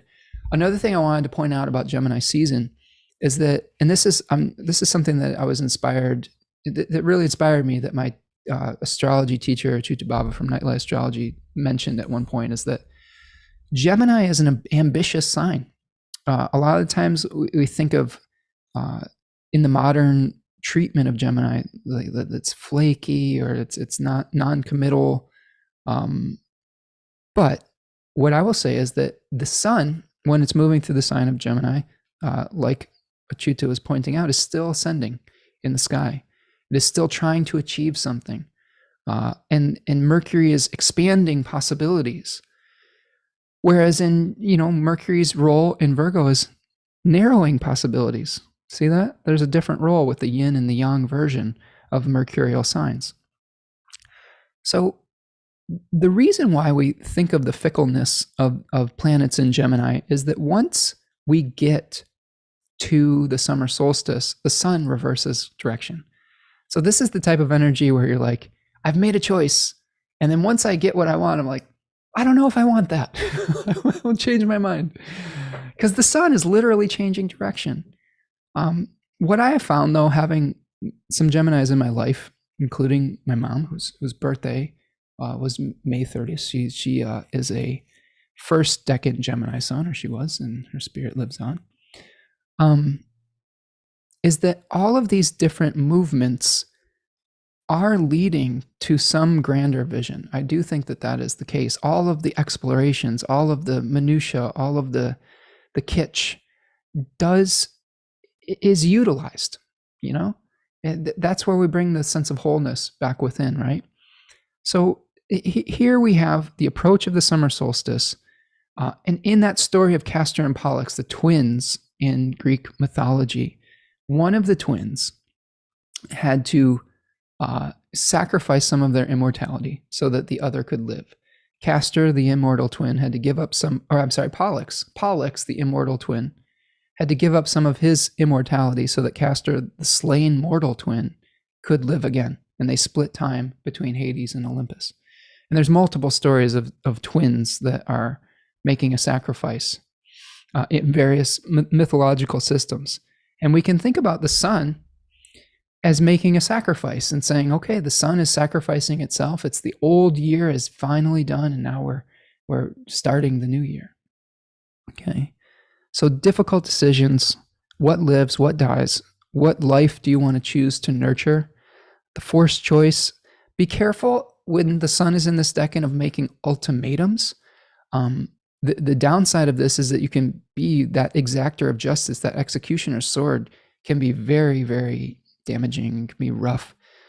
You can back yourself into a corner with this of saying, it's me or them, and forcing other people to choose between you and someone else, or you and a situation, you and a job, whatever it is. It can be really toxic if you get really stubborn about forcing something to a conclusion that maybe isn't ready yet. Maybe there's still some ambiguity around it. So, or maybe you have to just hold some duality around it. So be careful of that. as well. Be careful also of overly intellectualizing something. Another thing I've learned from T. Susan Chang is in the progression between the first, second, and third decan of each sign, you've got the initiating energy in the first decan, kind of the balance point in the second, and then in the third decan, you've got like an excess of it. So we may have an excess of thoughts in the third decan of Gemini too. So that's another thing to keep in mind.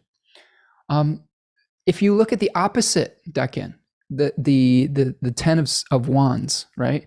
We see a figure that's carrying a great burden, trying to get to the finish line.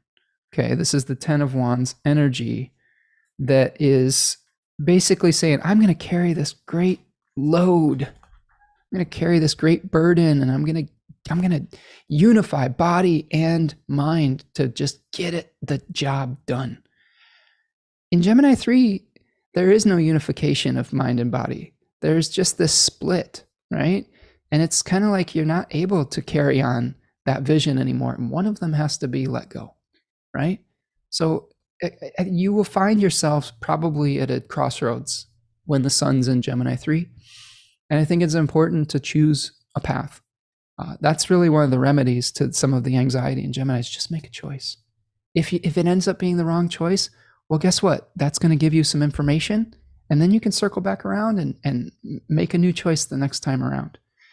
I think that's the key is I really don't think that failure is necessarily, I mean, we want to avoid it as much as possible. Like we're taught to avoid it, but it really is instructive.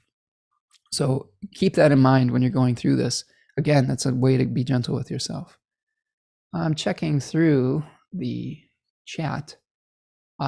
Kitaki Two Crows, that's a cool name. And I love your avatar, by the way, which I believe is George Michael, like mid to late 80s George Michael, like Faith era George Michael. Really great singer. He was a Cancer sun, Leo moon. I'm a big fan. What version of Starry Night Pro do you recommend to start exploring the use of fixed stars? Well, Kitaki Two Crows, I use Starry Night Pro 7. I believe that is slightly older than the newest version, which is Starry Night Pro 8. There's different versions that you can purchase at different price points. Honestly, I think most of them will do the work that you need them to do, which is you just need to be able to search for the various fixed stars and be able to kind of see the constellations that they're a part of. And most of the programs do that. So most of the versions of the program do that. So the version I have is the Pro version that was about $150. And it's been worth every penny. It's really great. And I believe that you had asked me a question about fixed stars on the video as well that I haven't quite gotten to yet. But if you want to put that in the chat box, then maybe I can answer it today as well. Remco says, G-O-T, the man who passes the sentence should swing the sword. Is that Game of Thrones? Is that a quote from Game of Thrones? Yeah, the man who passes the sentence should swing the sword. Yeah, that's really interesting, isn't it?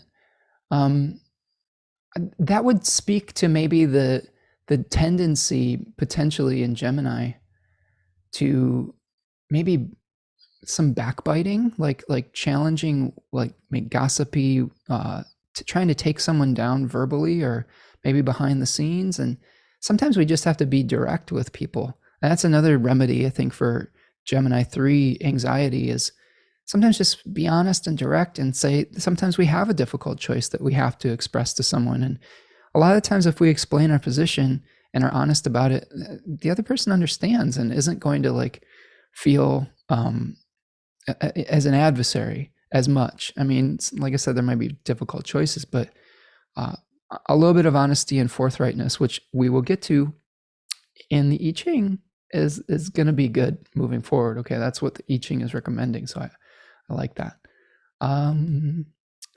Kitaki Two Crows says, this section of degrees that Mercury retrograde has me curious as to the fixed star projected to those degrees.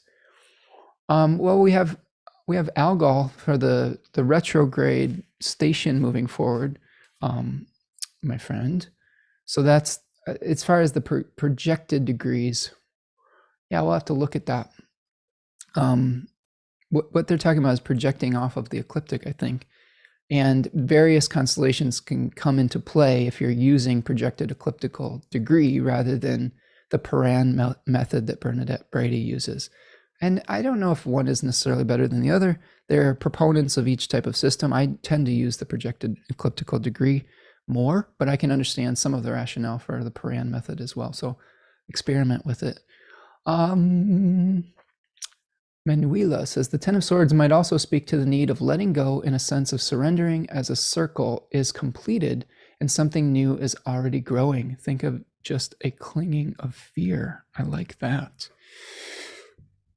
Yes, you've probably already been planting some seeds. There's probably already something growing in our life. It doesn't just, that's the thing. Like when we see these aspects that are perfecting, it's not just, unless it's maybe Uranus or something, and even that has seeds in the past.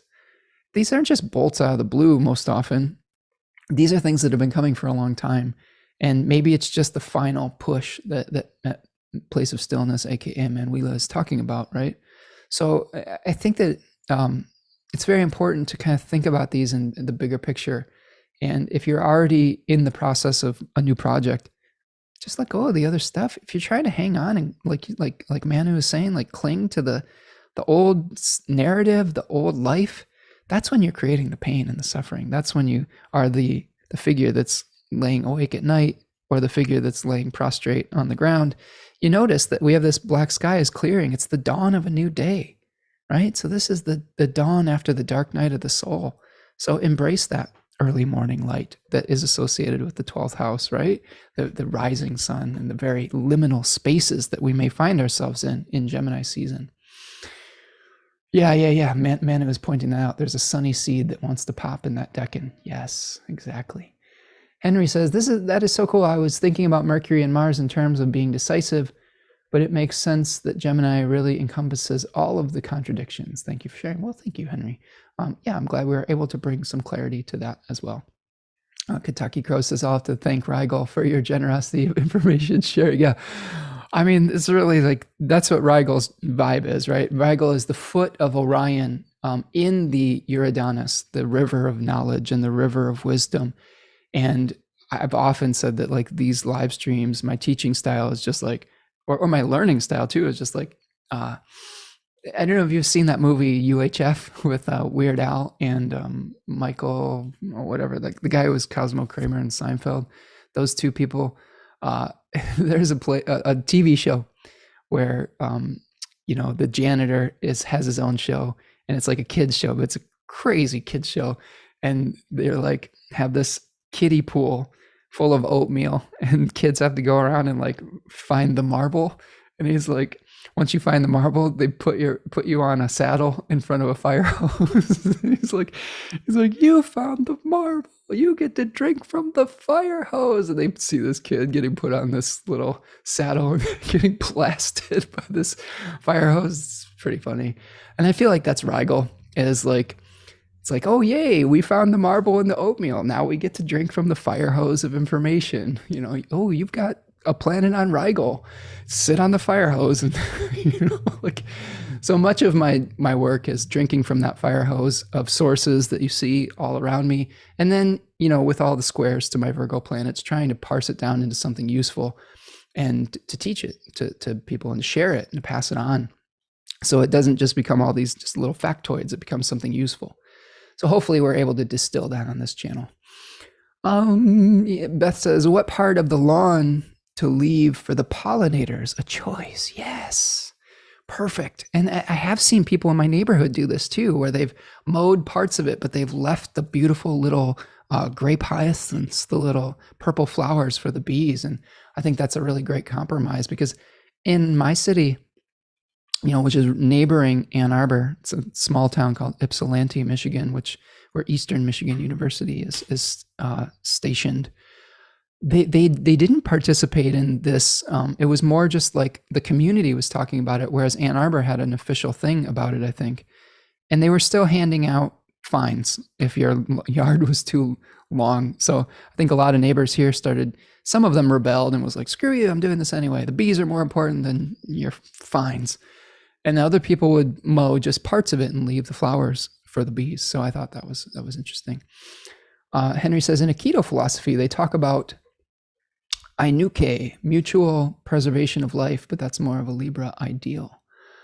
Yeah, I'd like to hear more about that, Henry. That's pretty cool. Hopefully we can find a way to apply that to our Gemini season here. Jody is here. I said, hello, Jody. Thank you for coming today.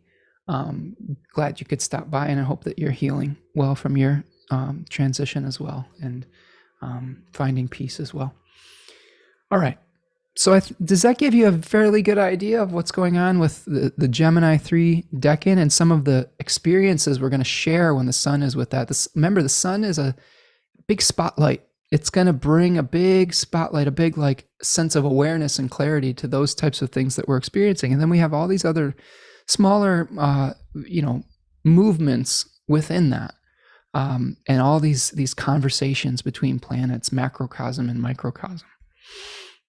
All right, so let's take a look at the chart again.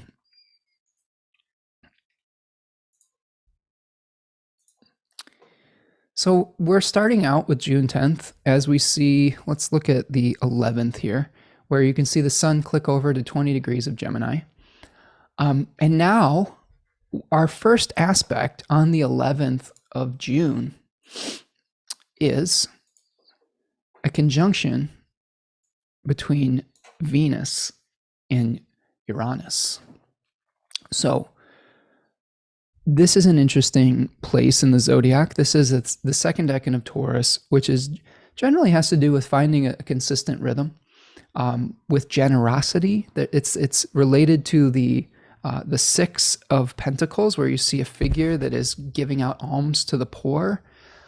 This is the decan of sowing continuously, of showing up and doing just the work that you need to do for that day, and then letting nature take over the rest of the process. I think that it's really interesting that when we have Uranus here in this decan, like the normal rhythms that we are trying to establish are always getting shaken up a little bit. And I'm feeling this with my moon is at about 15 Taurus. So all my routines are getting changed and shaken up. And with Venus here, it may be bringing a little bit of harmony to the new material routines that we need to bring into our life. I think this could be maybe even just receiving some unexpected good fortune or prosperity as well. Like a bolt out of the blue, we may receive some assistance materially that we weren't expecting. So I think that could be one thing. This is also the day of my Decans of Gemini webinar. So if you want to see Venus and Uranus in action, conjoining my natal moon on my midheaven, sign up for the Decans of Gemini. I'll be generous with my information, and you can drink from the fire hose of Rigel with Venus there as well. Venus in my chart being at 16 degrees of Gemini, close to Rigel.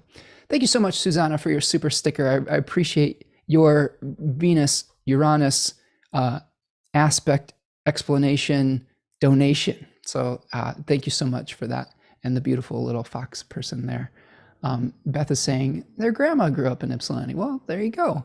A Greek-named town for a Greek-inspired mythologist and astrologer. Extine says, twice today Aikido came up, the martial arts reference, Mars ingress into Aries. Yeah, exactly. So that's coming up soon, isn't it? We're getting rid of this Pisces energy. Everyone's going to be just going. So let's talk a little bit more about this Venus Uranus. Again, unexpected good fortune, maybe establishing a new rhythm that will bring good fortune. And consistency is the key with this. Even if you're having to establish something new, if you can just do a little bit each day, that can really lead to benefit moving forward, okay? This is something I've been talking about in my household quite a bit. with my family, when we're dealing with all these new responsibilities, all we have to do is just consistently show up, just keep showing up. Even when we get frustrated, if we can't achieve everything in that day, then just let it go for that day and then come back the next day, because the wheel keeps on spinning and the circumstances and the soil might be more fecund or riper the next day. Okay, you have to find that kairos moment, that perfect opportune moment. Some days it's just not there, and that's okay. You did what you could for the day, and then you move forward to the next thing. All right. So that's our Venus-Uranus conjunction. On the 13th, June the 13th, we have Mercury moving back into Gemini. So Mercury dipped its little toe into Gemini in the end of May, retrograded back into Taurus to take care of some details that we may have missed the first time around, to repair some things, like everybody's fixing their car today. It's so hilarious that's part of the themes of that decan. Mercury saying, okay, you better fix your car. you're gonna run into some trouble. But now we're gonna be able to move forward with more information after tying up some loose ends after the retrograde back in Taurus. Now Mercury moves back into Gemini, exploring some of those dualities, and giving that proliferation of options. Now, remember, the moon will also be out of bounds starting this day until June the 17th.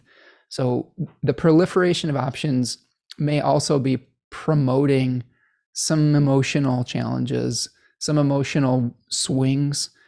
It may also, sometimes when we have mental anxiety, that can lead to physical discomfort. I have some family members that when they think a little bit too much, they have some bowel challenges. So it's all connected. It's all part of a unified system. As above, so below, as within, so without, as thought, so body. So, be gentle with yourself, because if you're overthinking things and you're letting anxiety get the best of you, that can manifest as some physical discomfort, like as a headache, a migraine, digestive challenges. There's a reason why a lot of Virgo folks have ulcers. Like I know a lot of Virgo people who have thought themselves and worried themselves into an ulcer, and I'm sure that that's probably somewhat true for maybe even for Gemini as well, but might be more related to mental health challenges. So that's Mercury moving into Gemini. And this is going to be setting up our full moon on the 14th. So this is the 14th of June. And we have the sun at 23 degrees of Gemini opposing a 23 degree Sagittarius moon. So this is the time where, remember I showed you the two cards of opposition, where we have the 10 of Swords and the 10 of Wands, right? Where we have a choice that needs to be made. We need to let go of something. We need to let go of a burden even. But the moon may be forcing us to carry that burden to the finish line. And we have to reconcile that, maybe even to make a choice, maybe even to let go of one of our options. We have a great deal of work that needs to be done to complete the letting go process. I think that's part of this too. There's a burden that we're carrying even when we're letting one of those options or one of those twins go. And I think that's what we're looking at here. This full moon is sextiling Saturn, so it could be assisting us in the letting go process, sober reality. It's time to choose, and you may be feeling some burnout. Again, we're still in that moon out of bounds. This is probably going to tax our bodies, I would assume. So take care of your body, give yourself extra time and space to do the things that you need to do. Take a bath, take a walk, get your hands in the garden, and all of those things can ground you in reality. And I say that because this lunation is going to be squared Neptune. So a lot of the challenges, a lot of the thoughts that we have may be projections. They may be trying so hard to achieve that Neptunian vision in the last decan of Pisces, that happy ever after vision that we see with this rainbow that is so ephemeral, that's so temporary. And that may be causing some stress, and we may have to kind of make some compromises around that. Cookerzilla says, how do you think this Sagittarius moon can work with its oppositional force of Gemini? Well, when we have oppositions, two things that are happening. First of all, when it's a sun-moon relationship, it's the culmination of the seed that was planted at the previous new moon. So we had a previous new moon around May the 30th in the first decan of Gemini. So we were planting the seed of all these different pathways. And as the moon comes to fruition, as it fruits on the vine, as the fruit ripens, all of those choices are going to lead to a decision that we have to make, and are going to say, you can't carry on all of these pathways. One of them has to be chosen. And think of it less about what are you giving up. This is what I've talked about with clients that have this position, because I've had quite a few. It's think about it less about what you're sacrificing, and think about it more about what you want to breathe life into. I think that's one of the differences between Gemini and Cancer, and the transition between them is, I think in Cancer, there's an awareness, an intuitive awareness, not a mental one, an intuitive, emotional one, as to what we really care about. And, when we identify that, maybe it's our family, maybe it's a cherished art project, maybe it's an animal. I know for me, I've been really loving my kitties lately. You'll see on my Instagram account, it's mostly me advertising these chats, and then, pictures of my cats. And I made a reel of my cat just staring at me for like 30 minutes and then doing a very dramatic yawn to Hearts Alone, which went, I don't know, it didn't go viral, but it got roughly 2,000 or 3,000 views in a day or two. So that was kind of cool. But it was just, I think it resonated with people because it's just this beautiful staring contest with a beautiful, Maine Coon mix. And then him just like holding some space for you. so for me, that choice, I choose to spend time with those furry creatures. And it's an intuitive awareness that I want to provide comfort for them. So going back to your question there, Cookerzilla, oppositions don't always have to be quote unquote resolved. Sometimes in true Gemini fashion, we have to be able to hold the duality between them. And I think in this case, we have this T-square between the sun, the moon, and Neptune that's saying, you have a vision, Neptune and Pisces 3, about what you want to do. Maybe you're willing to sacrifice for that vision. What are you willing to sacrifice? You have a choice that you're aware that needs to be made with the sun in Gemini 3, and you realize that you're not going to be able to keep all of them alive in the same way in the present moment, all of those visions.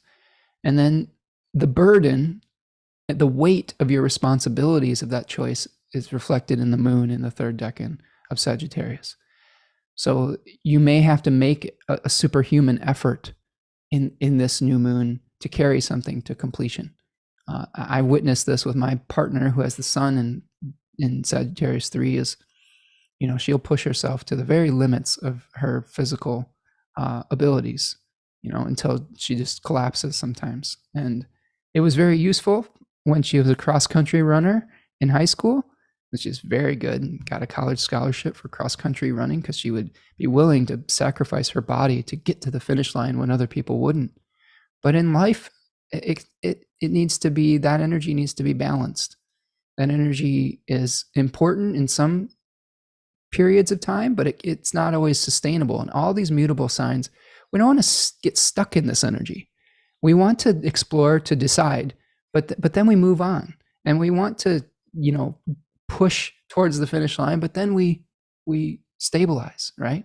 So being in the moment and thinking about the sacrifices that are necessary in the last decans of mutable signs is important at this lunation.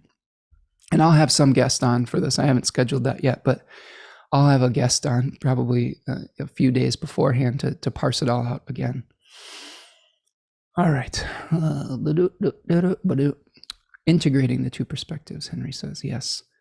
I love that. What we breathe life into, Jody says. Yes, and thank you for your compliment with the translations of our planetary shenanigans, Jody says. Cooker says, Cooker is the name of my 20-year-old cat. Oh my God, that's amazing. Cookerzilla, that's so great. My kitties are about 5 right now. And my partner pointed out that they're about 36 years old in human years. I was like, no, they're going to live forever. So if you've got secrets of how you got your kitties to 20, I would love that, because my last cat was a stray. So I don't know exactly how old she was, but I think she was about 11 or 12 when she got kidney disease, and it just broke me.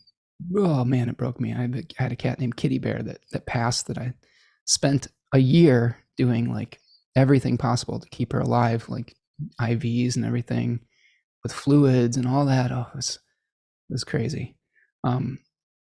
So, but I've got these beautiful, beautiful boys now that you can find on my Instagram. There's a whole highlight section of their shenanigans, if you will. But yeah, that's awesome. All of you who are cat moms, cat ladies, and cat daddies, and I big high five to you. And dog people are okay too, I guess. Sorry, I'm biased. I just love cats so much. Maybe it's the Leo ascendant in me, big cats, big kitties. But I digress. So that's our full moon experience. If we move forward to the 16th, I will be here forever if I just if you get me talking about cats, you can tell it's Gemini season, dude, just getting off on all the tangents. June 16th, we have the sun making a trine to Saturn. So this may be a point where we realize, all of the responsibilities that go into making the choice and the decision that we just made. And now the reality of that is going to be setting in. And maybe the choice that we made helps us move forward, helps us move on into the unknown and untie some of those old karmic knots and old narratives that may be keeping us in bondage. So this might be a liberating perspective, but there's sober thinking that comes with this Sun Saturn trine. This is a day that is kind of super jam-packed with aspects. There's the Sun trining Saturn. Venus is going to be conjoining the North Node in Taurus. So we've got this happening here. We've got the Sun Saturn trine, right? And then we also have the Sun making a square to Neptune simultaneously. So this is going to take all our skills as astrologers, right? Because we've got one aspect, another one, and then this, energy here. So how do we differentiate and break them down? Well, Neptune is in sort of that overcoming position to the Sun. So some of our fantasies and illusions may be getting the best of us and challenging us and forcing us to make choices that are difficult. Saturn is assisting in making the tough choices and bringing us to a sobriety. And Venus is increasing our desire to deal with some of the natural forces in our lives. Whenever a planet is conjoining the North Node, Hellenistic astrologers would call it a place of increase. The Jyotisha astrologers would talk about Rahu and the hungry, severed head of a demon that was seeking the immortal elixir of life. So sometimes we can also think of the North and South Node, but particularly the North Node, as increasing our desires around that planet that is insatiable. So there may be a material desire that we have with Venus on the North Node that is insatiable. Maybe we are regretting our past mistakes so much. We want to bring harmony to the past so badly. And that may lead to some sacrifices with the Sun and Neptune, but also some tough choices and decisions that make with the trine to the Sun and Saturn. Now, conversely, if a planet is conjoined Ketu, the body that is processing things, we may be forced to let go of things. We may have a certain sense of detachment around that issue rather than desire. One of those nodes keeps us, more related to the physical experience. The other maybe towards the spiritual world. In Jyotisha, they were very opposite the evolutionary astrologers who say we need to move towards our north node. In Jyotisha, they were like, the north node is what keeps you incarnated in this cycle of samsara, and the south node is the liberator. So if you follow the south node in the Indian astrological tradition, that's the path to liberation. So just something to meditate on. I'm not saying one or the other is necessarily good or bad. I tend to think that it's a balance between those two things, and that this physical experience is important, and there's a lot of things to learn to it. I don't denounce material reality like some spiritual traditions say that we're trying to escape from. That's not my personal philosophy of life, and you can blame my Taurus moon and my Virgo placements for that, but I like being alive. I like life, and I like the five senses and the material world, and I think that there's joy in it as long as you could practice something like moderation, where we could see in the story of the Buddha, where he had everything that he could possibly want as a affluent young prince, and he finally gave it all up and then meditated under that Bodhi tree, but realized that that wasn't really the path either. Like, just complete asceticism was not what worked for him. So he talked about the middle way and the balance. And I think that that's, sort of, I think what will help us through this June 16th period is finding the middle path to our desires that will be realistic. All right. So that's the 16th.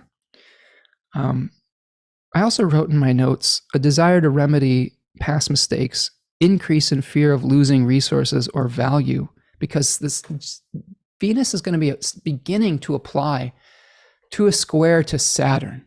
So we've been really getting hit hard in the global community. Like the financial markets have been getting really blown up, and people are getting nervous about their 401ks or their investments. People are nervous about housing and the housing market going crazy. People are nervous about baby formula. Like in America, we have like 3 major producers of baby formula, and one of the plants got cited, I believe in Michigan, my home state, where production shut down, and now we have a crisis for feeding people. So how do we feed people? And we may see an increase in some of those challenges of resources with Saturn in the overcoming square to Venus, and we're going to see that beginning to apply on the 16th and run through the square that happens on the 18th. Now, also, remember, this is still moon out of bounds period too. So try to maintain centeredness with your emotions. Oh, Jody says, I'm thinking karma and our natural tendencies will move us towards the north node. Depends. I guess it depends on your perspective. It depends on the culture that you grew up in. It depends on your personal, your character and your personal tendencies. Some people will gravitate towards that north node. Other people will gravitate more towards the south node. Maybe you'll gravitate more towards the north node in one area of your life and more towards the south in the other. I actually have the north node exactly conjoined my ascendant. So maybe I'm, in the past, I've had to learn how to deal with my desire to be somebody, right? The Leo north node on the ascendant is like, who am I, right? Like, am I somebody like, and in my obsession with really, I do have a little bit of an obsession with my health and my body and preserving my body and thinking about it and meditating on that. And how can I become balanced with that? One of the things, a practical application of that is recently I just had some weird, mysterious pains that I thought was a kidney stone. And my poor daughter, manifested an actual kidney stone. And I didn't have a kidney stone, but I was taking a fistful of supplements that I thought were going to help me, that I've been taking for a while. And I just kept adding things in. And it was just like, which of these will be the elixir of life? You know what I mean? I laugh at it now because it's so literal. It was definitely that hungry Rahu demon trying to pursue anything that'll preserve life. I think this is a Leo thing too, is how can we become immortal on some level? And I finally just had to be like, this is too many things. I need to figure out what is really supporting me, because that which is I'm trying to support myself with is actually becoming damaging over long-term use. And So there's the moderation part that comes in, and the moderation between the two nodes, right? So think about that in your life. Is there's a place in your life where you are hungry and you want to have that immortality, and then there's a place in your life that you are dealing with letting go of something, and you're dealing with an objectivity and having a more spiritualized perspective. The seventh house is related to dealing with the public on some level as well. And here I am dealing with you, all of you, the public, with the south node conjoining my descendant in my natal chart, right? Trying to offer an objective perspective on life. And I don't know how objective it actually is. We all have our own subjective perspectives. Yeah, Dimfy's talking about the nodes in their chart. Let's see. The north node at 26 or 27 degrees in the third house in Leo. Is that increased rebellion? It's conjunct Uranus. Yeah, I would say that. But maybe an increase in wanting to learn a certain way, with learning related to that third house, but also an increase of communicating in your own way, your own learning style.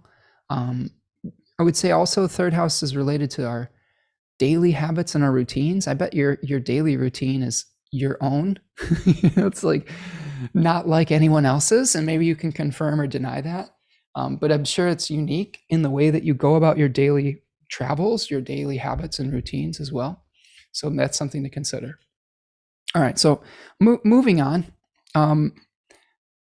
We've got that potential lack of clarity with the sun squaring Neptune that day, confusion over our identity, potentially some weakened vitality, because we're maybe trying to spiritualize something. It may make it difficult for our body experience. So there's also this kind of tendency with the moon squared Neptune that I was reading about in this book by Ren Butler, The Archetypal Universe, that I like, about trying to appear holy, right? Like trying to appear like spiritual, because the sun is wrapped up with identity, and Neptune maybe with transcendence and trying to transcend the physical world. So just be careful with what you're doing during this day, that that you aren't actually trying to appear spiritual to serve a material need with Venus conjoining the North Node in Taurus. So that is something. Dimpy says, nail on the head. All right. Yeah, Dimpy, I'm curious, what is your unique daily habit and schedule like? Yeah, it's so funny. Like astrology, it works, doesn't it? So anyway, so that's the combination of aspects that we're experiencing on the 16th. And again, we'll see this perfect on the 18th.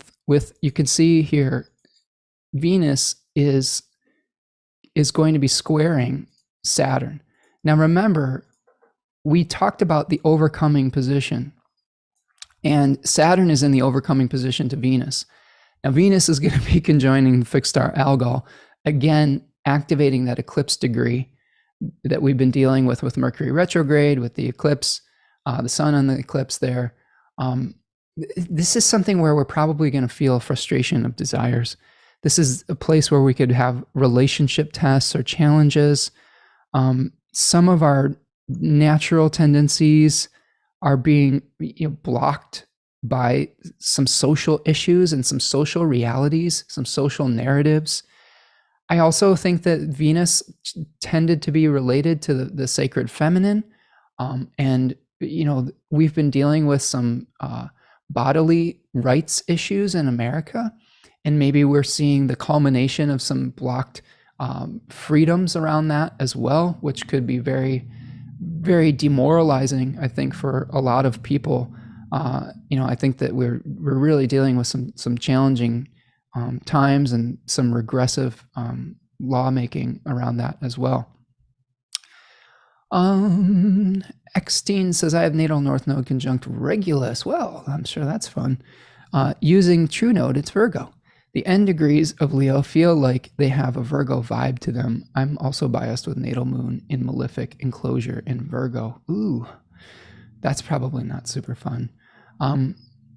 But yes, my ascendant is in that last decan of Leo. And yeah, I think that there is definitely some challenges around how we project power, how we pursue power, how we defend our authenticity and our right to be. I've been working with Regulus oil from Sphere and Sundry, Caitlin Kopic's company. And it really, a lot of the magic around that is through just feeling a confidence that is not dependent on external validation, and not, saying this is who I am, and this is my deep core confidence, and I don't need you to approve of it. And funnily enough, that actually will magnetize approval. This is one of the things that she writes in her materia description is, this core confidence that is not reliant on external validation, which will actually magnetize it towards you. I will admit today, I usually wear the Regulus materia when I'm doing these live streams, but today I'm wearing the oil of Fomalhaut, which is at the about 4 or 5 degrees of Pisces. It's almost like the opposite energy, where it's more about creating this spiritualized energy, where there's a charisma trying to go into the depths of the ocean and unearth occult wisdom. So hopefully Fomalhaut is this talk today is sponsored by Fomalhaut oil from Sphere and Sundry. No, it's not really, but not in any official capacity. But really good stuff. I'm really enjoying the materia that she makes over there, and I recommend her stuff. They're good stuff. It's a different energy than Regulus, I will say that. I would say that my experience with the Regulus oil, and maybe this can help you understand Regulus in your own chart, is that since Regulus is now preceded into Virgo, or processed into Virgo, I would say that my practical, my ability to manage practical reality has gone into overdrive. It's like, oh, I've got to manage all these material details. And it's really a nice balance and counterbalance and relief to like feel like I'm in a flow state with the Fomalhaut stuff, where it's more about connecting with the spiritual reality rather than the physical detail reality. And I'm enjoying that today. And it may not be as concise, my talk today, but maybe we're going into the depths of the ocean a little bit more, and exploring a little bit more like Jacques Cousteau, going into the ocean, bringing out a poetic quality that I think that Fomalhaut is associated with, and that I've missed in my life recently. Okay, let's keep moving. So that's our Venus conjoining Algol. Now that there's also materia from Algol, but I would be careful with that stuff. That's not like just wear it for your live stream, unless you might have a different type of live stream than I have here. But Algol is a protective force. And you can really get a good breakdown of that fixed star in my talk with S.G. Anderson. So I won't go too long into it today, but it may be about how do we protect women? How do we protect a woman's right to choose, and all the repercussions that come not only for women but for men in our life as well. This is something I've been really doing research on, and I'm definitely not an authority on this at all. So please take all of this with a grain of salt. But much of the literature I've been consuming has been about not only what that decision, if we're talking about the Roe and Wade, would have on women, but also just on everyone, and the challenges that it would make for everyone, and that it's not just going to make it difficult for women. Like, this is, there's collateral damage with everyone, and it's something that I think that, I don't know, I just hope that as a society and as a community, we can kind of find ways to make that choice safe for people moving forward, because it's just so dangerous. what is happening that could be happening moving forward for young women especially, and the Gemini 3 type of difficult forced choice that they will have to make. We're bringing it all back in full circle, aren't we? And I know some people out there aren't going to agree with me on that, and that's okay. That's why I've been wearing Regulus oil, because I don't actually care if you agree with me or not. And hopefully that will help us move forward. So anyway, I love that we've got the whales for Fomalhaut with Henry there. It's a beautiful little emoji there. So that's about as controversial as I'll get on the show here. I don't want to stir up controversy. Generally, what I hope is that people learn to get along and find solutions to their problems. But we're really getting put into situations probably through this Gemini season. And who knows, I haven't been keeping up on the news today, but there was some rumblings that the Roe Wade thing might be coming down the pike, potentially even today. So we're really seeing some civil unrest that could potentially be happening with Mars and Jupiter coming together at the end of this month, as well as people deal with the repercussions of that decision that would make it very difficult for a lot of people. So anyway, I'll move on from that. But I do think that I mentioned that because it just, the symbolism seems to match up pretty well with what we're seeing in the news. And I think that we probably could see something related to that in the news cycle at this, Venus-Saturn square as well. Okay. How are y'all doing out there? I didn't alienate like my entire my entire community here. Yeah, unfortunately, there is, we are getting polarized on some level. We're being forced to be polarized on some level in this country and in the world. And sometimes we do have to kind of, pick a side, and have people know where we stand. And I try to avoid that as much as possible, but I hope for everyone's sake. I think that I care about people's safety, and I care about people being able to have access to safe healthcare. So I think that that's why I'm talking about that today. Okay, let's move forward.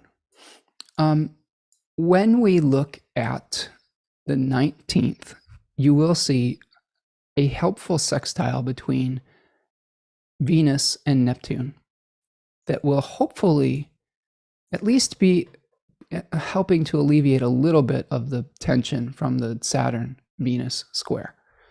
So that's another thing that we'll be perfecting the day after is, what I wrote in my notes about this was, because we have frustrated desires, because there is maybe a communal oppression of the sacred feminine, we may be tempted to have some romantic escapism and to just check out a little bit. I could see that with Venus sextiling Neptune in Pisces being like, we're disappointed with the Saturn-Venus square. Now we are trying to surrender to maybe a more spiritual perspective around that. And I think that could be something that we were experiencing directly after that, the perfection of that square.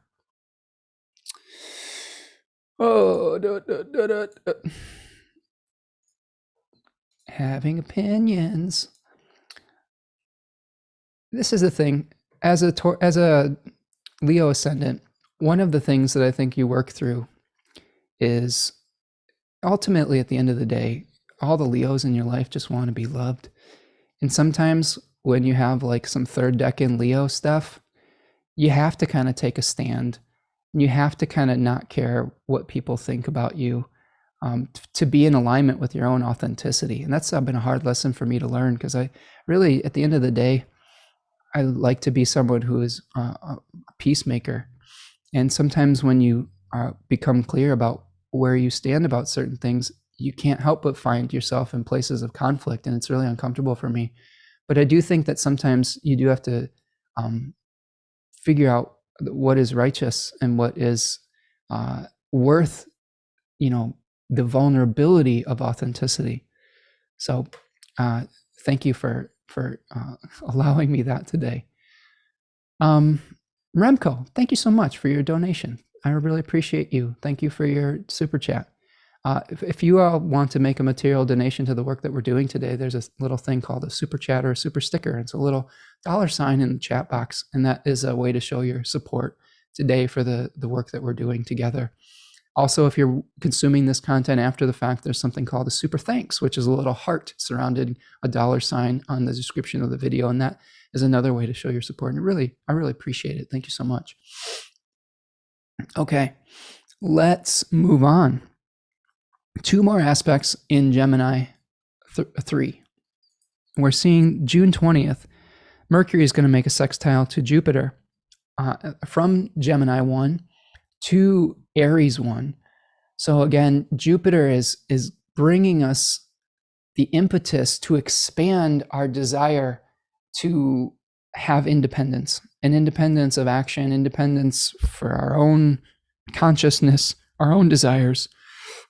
You know, it's in a place where we have to, you know, T. Susan Chang, it's a really great way of talking about the twos as relational. And in Aries, the relationship is, what do we want to conquer? You know, the Two of Wands says, which dominion do we want to conquer? Which new territory are we going to, you know, establish? And it's going to be sextiling Mercury. So there may be a lot of options to assert your own independence around this, or desire to, at least. And again, Mars is here helping to assert independence. I'm observing on this day that Mars is at the Sun's degree of exaltation at 19 degrees of Aries. So there may be some real desires to assert ourselves and say, this is who we are, this is who we're not, and, you know, let us be. Okay. So that leads us also on this day to a last quarter moon square.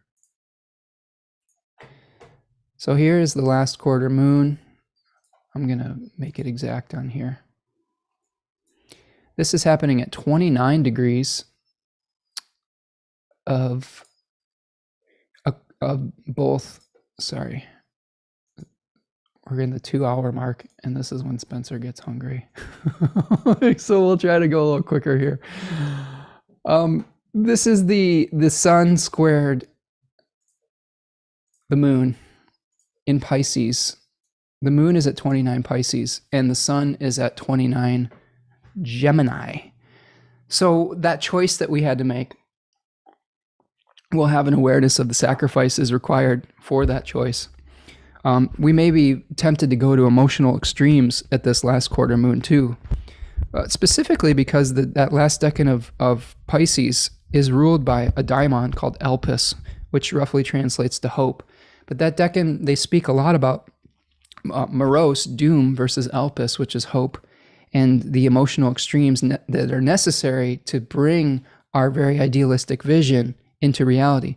Now, I talked about sort of my position on that a little bit, but I will point out that people on the other side, the other philosophical side of that question, feel just as passionately about that and are willing to sacrifice many things for that vision. So keep that in mind when you're having philosophical debates, is when they are emotionally charged, the person on the other side of that debate feels just as much like they are the hero of their own story, whether they're misguided or not. And sometimes in those situations, who knows who is right and who is wrong. But it is important to keep that in mind. Even if the person is very wrong ethically, they see themselves as the hero of their own story. And if you understand that, I think that can help you to unravel those knots a little bit. I don't know exactly what the answer is in the issue we're talking about today, as far as like what needs to be done moving forward.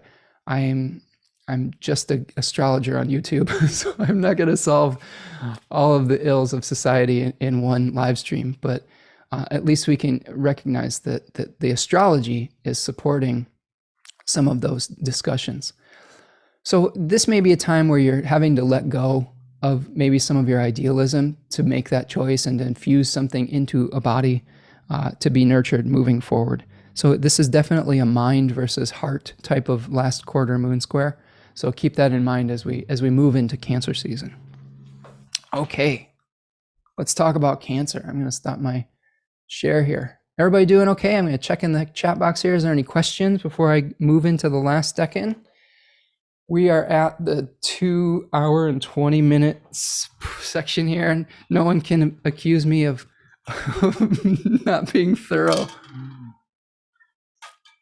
Thank you so much, everyone, for sticking with me so long.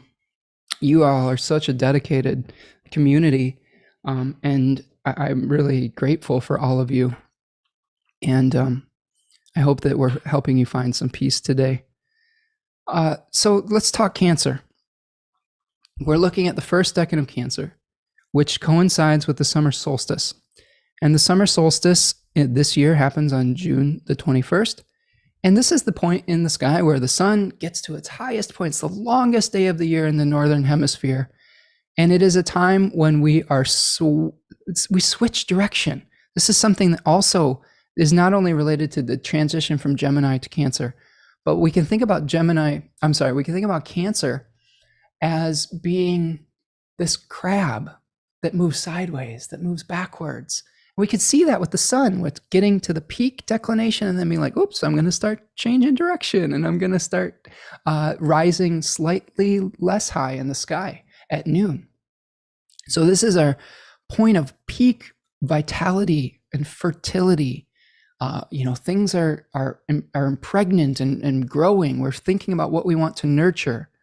We're thinking about what we want to bring to full form, full fruition, and what is necessary. What resources do we need to bring something fully to full term? What do we need to give? It's again, Cancer, as I was talking about earlier in the show, Cancer is really about give and take. You'll find that the Cancerian people in your life have this unspoken agreement. I will take care of you as long as you take care of me. It's not like this Piscean energy where it's like, take everything, just take it all. It's the generosity of Jupiter, right? And Venus. Cancer is like, I'm lunar. I'm Jupiterian, right? Because Jupiter is exalted in Cancer, right? I was reading in Austin Kopic's book that something nurtured by Jupiter is going to grow to full fruition because it has everything it needs, right? So there is this generosity with Cancer, but it is lunar. It waxes and it wanes. Sometimes you, as a Cancerian, I go through this all the time. Sometimes I'm very generous with what I'm giving. Other times I'm a consumer. I'm consuming things, and I'm like, throwing a tantrum about being taken care of in a certain way. This is why people like rag on Cancers a lot. Sometimes, both of these signs, Gemini and Cancer, get dragged a little bit in pop astrology. Gemini, because of what they perceive as the fickleness, because of the choices, the difficult choices that they have to be made, and Cancer sometimes about the sensitivity, the sensitive emotions and the desire to be nurtured as well as to nurture and to cling to others. I think that if you're dealing with Cancerian energy, this first decan is called Mother and Child, 0 to 10 degrees of Cancer. In Austin Kopic's book, 36 Faces. T. Susan Chang calls it The Dance Begins, which I think is a great title, which is referencing the beginning of the Egyptian New Year and the flooding of the Nile and the return of fertility to the Nile River Valley. Venus and the moon rule this decan. So we have this union, this awareness of the other, this emotional awareness of what we want to nurture, what we love, okay? What seeds we want to bring to fruition. We can think of this as an awareness when the sun moves into this decan of all of the things that we need to produce the milk. Do you know what I'm saying? Like, I would not be surprised to see some solutions with the baby formula thing happening when the sun moves into the Cancer, first decan of Cancer, because it's such a Cancerian issue. But as mothers, as lunar creatures, we have to consume things to be able to provide things. A mother, when they're pregnant, needs to consume an enormous amount of food to provide for two beings, right? So we have that cycle, the mother consuming to provide for the child. We also have the consumption of the child in sort of almost like this parasitic way that is consuming, literally consuming the body of the mother. So we have this relationship of give and take, of consuming and giving and nurturing. And I think that it's really, really important to think about that in Cancer, and to think about the moon as a cycle of growth, but also the cycle of decay, also the cycle of taking. You know, they talk about in the decans of Cancer, the rulers are Nike, Hercules, and Hecate. And in the final decan of Cancer, it's like the crone phase of the moon that is related to the cycle of life and death. So this is something to meditate on with this. I think of the difference with the moon as being a timekeeper, as the moon is more about cyclical time. Saturn is also a timekeeper, but I think Saturn is more about longer periods of time that are more finite, I would say. Yes, Saturn is cyclical, but the moon is more immediately cyclical, if that makes sense. So let's see, we have a question here. Are these regressive legal measures, although it's not on par? I'm also thinking of the absurd attempt to crack down on Nomo May, reflective of Saturn late degrees. Is that a thing? Like, is there a crackdown on people upset that we're letting our lawns go for the benefit of pollinating insects? Yeah, it just blows my mind that we're so attached to like this, regressive tendencies, because really, here's what it is. Here's another digression, and I'll be brief about this, but you know what lawns are representative of? And those of you in Europe, in England in particular, can speak to this. It's really like if you had a lawn, that was indicative of wealth.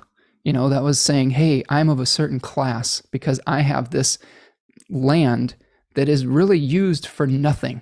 You know, it's used to just sit on and just to look nice. It's not used to grow anything. It's not used to like create beauty. It's just like this like opulent like display of land wealth. And this is a big discussion I've been having with my partner as we've purchased this home. Is we want to tear out most of this yard and put in pollinators, because lawns don't serve a purpose. They just, you know, yeah, your kids can play on it for a little bit, but that's also what parks are for. You know, go play in the park. And, you know, maybe we can put some natural habitat in for the pollinators that are really suffering right now. So yes, it's a class war on some level, lawns versus pollinator habitats. So yeah, privilege, exactly. Lawns are a privilege. So it's fascinating that this discussion is being brought up. We can always find these meanings in interesting places. So if you want to be a Uranus and Taurus revolutionary, don't mow your fucking lawn. Like, let your lawn grow and let the bees have their flowers. It is, in this day and age, a revolutionary act. If you want to be super badass, pay the fine. You know, just let yourself get a ticket and be like, well, fuck you, or don't pay the fine. like, sorry to get emotional about it, but it's just like, what a stupid thing for people to be, upset about in a government. Although I will say, it was pointed out to me that really the reason why they fine people, especially in the city that I live in, is because we've gotten into this type of thing where fining people is a way to fund city governments. So it's, who knows, but I digress. Grow some flowers, grow some natural pollinators. The bees and the insects need our help. Don't use your leaf blower 24/7. Get electric tools so that you can, people can read their books. Get off my lawn moment. Right? Sorry. All right, let's move on. So we're coming back. We're circling back around to the Cancer, first decan of Cancer. And I think that it's important to think about how you want to be nurtured, how you want to nurture others, what you need so that you can be strong for other people. What kind of self-care can you provide for yourself so that you can be that person that is able to provide like a goose does for its young? That's the animal we were speaking of today as a supportive symbol for our month. What do you need to protect your family? What do you need to protect your domestic sphere? What do you need instead of what is going to be consumed from you? Because it's hard to provide for other people if you yourself haven't fed yourself, haven't gotten sleep, haven't taken in something, right? Because the moon, remember, the moon collects the light of the sun. It collects the vital spirit to be able to infuse it into a body. So as Cancerians, we need to collect vitality and collect spirit so that we in turn can give it to those who need it. And that brings me to another point. During Cancer season, if you just become the hungry consumer and you aren't providing nurturing for others, then the cycle is imbalanced. And you do become that toxic Cancer that people talk about, the whiny baby that needs to be like, whose feelings are so important to everyone that they, throw a temper tantrum if they don't get what they want, right? I've done it. I've been out of balance sometimes. But when we come into balance, we have the equal exchange of giving and receiving, like we see in the Two of Cups, right? This balance of yin and yang energy. Okay. Yeah, we've got people commenting about the ridiculousness of enforcing no mow, and they are enforcing it. I had someone that posted on our neighborhood page that they got a ticket, which was pretty ridiculous. Yeah. Place of stillness. Manu lives in Sweden, where they probably think this is ridiculous, but yes, they will fine you in America if you do not keep your lawn a certain length. They will give you a ticket and say you have to pay us money because we're offended by the length of your lawn. Okay. The seagrass is always greener on someone else's lake. Yeah, so we're getting back to the sea. And Jody says we all get out of balance sometimes. Yeah, and there's different ways we can get out of balance, right? Like in the Gemini season, we can get out of balance with our thoughts. Our thoughts can be overwhelming. With Cancer, we can get out of balance about our security and saying, what do we need? Oh, we're going to hoard versus, giving away our abundance. This is the theme, the progression of Cancer. As we take in what we need to provide, we have this balanced, celebratory abundance of the second decan of Cancer, and then we have this rejection of excess, or figuring out what we need to do with the excess, like generously, in the third decan of Cancer. So yes, it is something to think about with that progression. All right. So we've got various levels of incredulousness happening in the chat box about people being fined for mowing their yards, or not mowing their yards, actually. Strange times we live in, right? So let's look at the chart here. Let's finish this up. This is a long one today. I'm thinking I'm probably going to go 3 hours today, but so it goes. It's Gemini season. Let's see. So here we're looking at June the 21st. Through July the 1st. And the first aspect that we see coming to fruition, is Venus trining Pluto. So this is probably the point where we've had the disappointment with the square with Saturn. We've gotten the ticket from the city because we didn't mow our lawn. And at this point, with Venus trining Pluto, we've probably taken a dump in a paper bag, lit it on fire, and left it on the steps of City Hall. So, this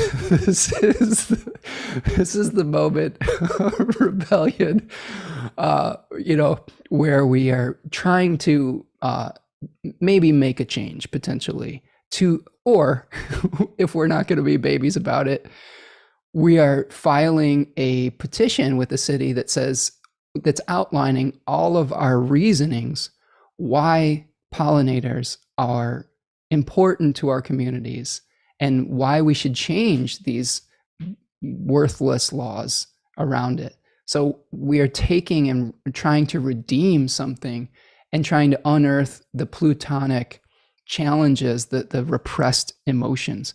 Now, what I will say about this is it, yeah, Beth says, is it power bar time? I wish I could get a power bar. I wish my partner was here and just toss me a snack.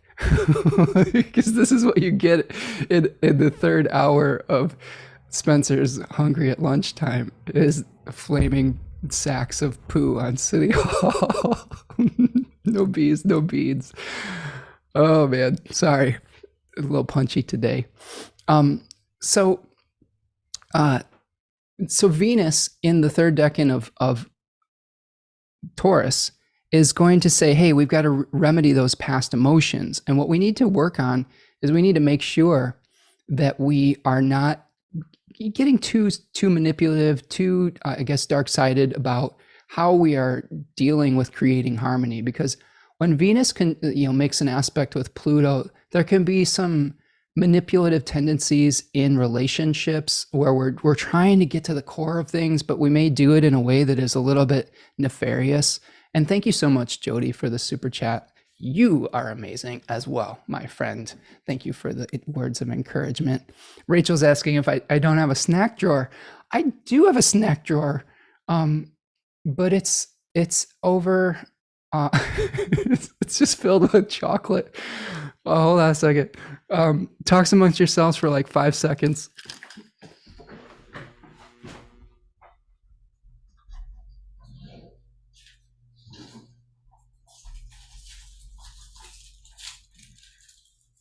That was a great idea, Rachel. My secret chocolate bar will power me through the rest of this live stream. I apologize for my eating sounds. This is one of the things that your donations are going towards, is 80% dark chocolate that is very good for your brain and is a little bit of a blood sugar boost. Oh man, you all are such an amazing group that put up with my tomfoolery. Like there's 30 of you that are still hanging out with me 2 hours and 37 minutes later, hearing me ramble on about this stuff. All right, so that should boost my brain up a little bit. Thank you, Beth, for the super sticker and the interesting hippopotami there. A dangerous animal, actually, very protective of their young. The man who says that the Shure microphone is buffering the smacking well. Yeah, sorry. I've often said that I should start an ASMR channel with this Shure SM7B microphone, which is an amazing microphone. You can hear pretty much everything. You know, if I do these little sounds like this, little ASMR part of the show. Sorry. Okay. Tanya's saying, nourish yourself so you can nourish others, right? Demonstration. Yes, there you go. I love how you brought that full circle. That is amazing. Because sometimes us Cancerian folks will give to the point where we just don't have any light left to give, and we have to nourish to be able to get ourselves going. Sorry. I'll try not to talk too much with my mouth full. Thank you, X-Teen, for your donation. You are awesome. Oh my God, hungry hippos. I remember that. That was a game from our childhood where you had to like smash this button a million times and collect all the like marbles with these hippos. What games they're like, can you smash this hippo like fast enough to gain all the marbles? All right, so thank you for your patience, folks. All right, I'm charged up now. I've gotten some chocolate, a little bit of caffeine in my body. Let's do it. You ready to go through the aspects for Cancer 3? I want to just say I love all of you. You're an awesome community. Thanks for putting up with me. All right. On the 22nd of June, we have Venus, our Lady Venus, moving into Gemini. So you can see that now we have Venus moving out of the same sign of the North Node and Uranus and moving together with Mercury.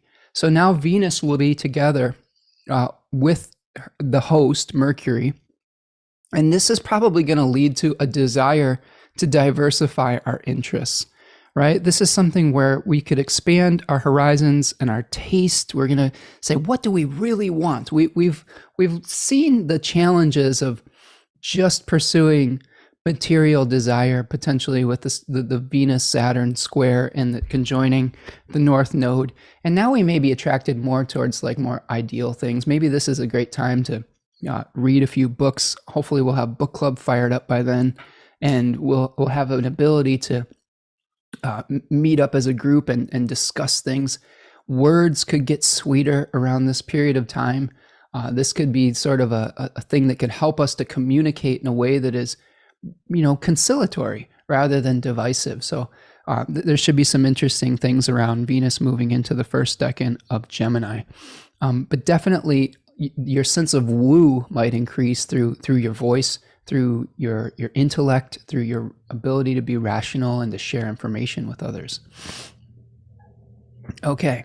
Rachel says, I feel like we should all grab our tea and coffee at this point. Yeah, if you're sticking with me here, grab a snack, like get your tea, get a little bite of something, let's have lunch together. This is like sort of like there's another astrologer that I'm friends with. She has these thing called Eat and Greets, Stormy Grace. So she's a Taurus sun. And there was one of the funniest ones I've ever seen is with Michael Bryant, who is also a Taurus sun. And he was like the first person that actually took her up on the, like, let's actually eat lunch while we're discussing astrology. So forgive me. Thank you. So let's talk about the 27th. Let's keep moving forward, and we'll wrap this one up. Thank you for your encouragement, Tammy. I appreciate you. Okay. So we've got Venus in Gemini, and it's going to be moving with Mercury. We also are going to be experiencing a sextile as we get to the 27th between Mars and Saturn. So Saturn's moving backwards. Excuse me. Mars is moving through the third decan of Aries. And this is really a decan that's related to charisma. Eros is the daimon or spirit of that decan, where we're really trying to gain a following. So there may be some things where we're utilizing our charisma to be able to make some communal change, to unravel the old narrative, instead of like just using brute force. This decan of Aries is actually Venus ruled, so maybe we use our charm, maybe we use a little bit of a humor to be able to move forward with our life. So that's something to consider on the 27th. Now, I will also warn you that the moon will be moving out of bounds from the 26th of June to the end of the month. So this is another time where we may be feeling a little bit like the body is taxed. The emotions are a little bit in wide extremes on some level. So this is a combination with Mars and Saturn of action and discipline. So we may be able to take actions that are charismatic, but also sober and able to take the long range view into mind. I love the combination of air and fire signs here, because those ideas can really fuel action that can lead us into movement. Okay. Spencer's lunch and learn. Right, I love it. That's awesome. Stormy's got eat and greet. We've got the lunch and learn. Well, yeah, I think I might borrow that. Extine, that's great. Lunch and learn.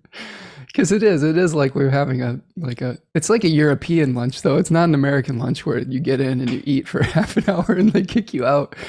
I feel like the European lunch is like you sit there for 2 or 3 hours and just, have a nice long conversation with somebody. Is that true, European friends? Is this, you have a lunch and then maybe a siesta if we're going to Spain? Manu is going to have to tell us about siesta in Spain eventually here.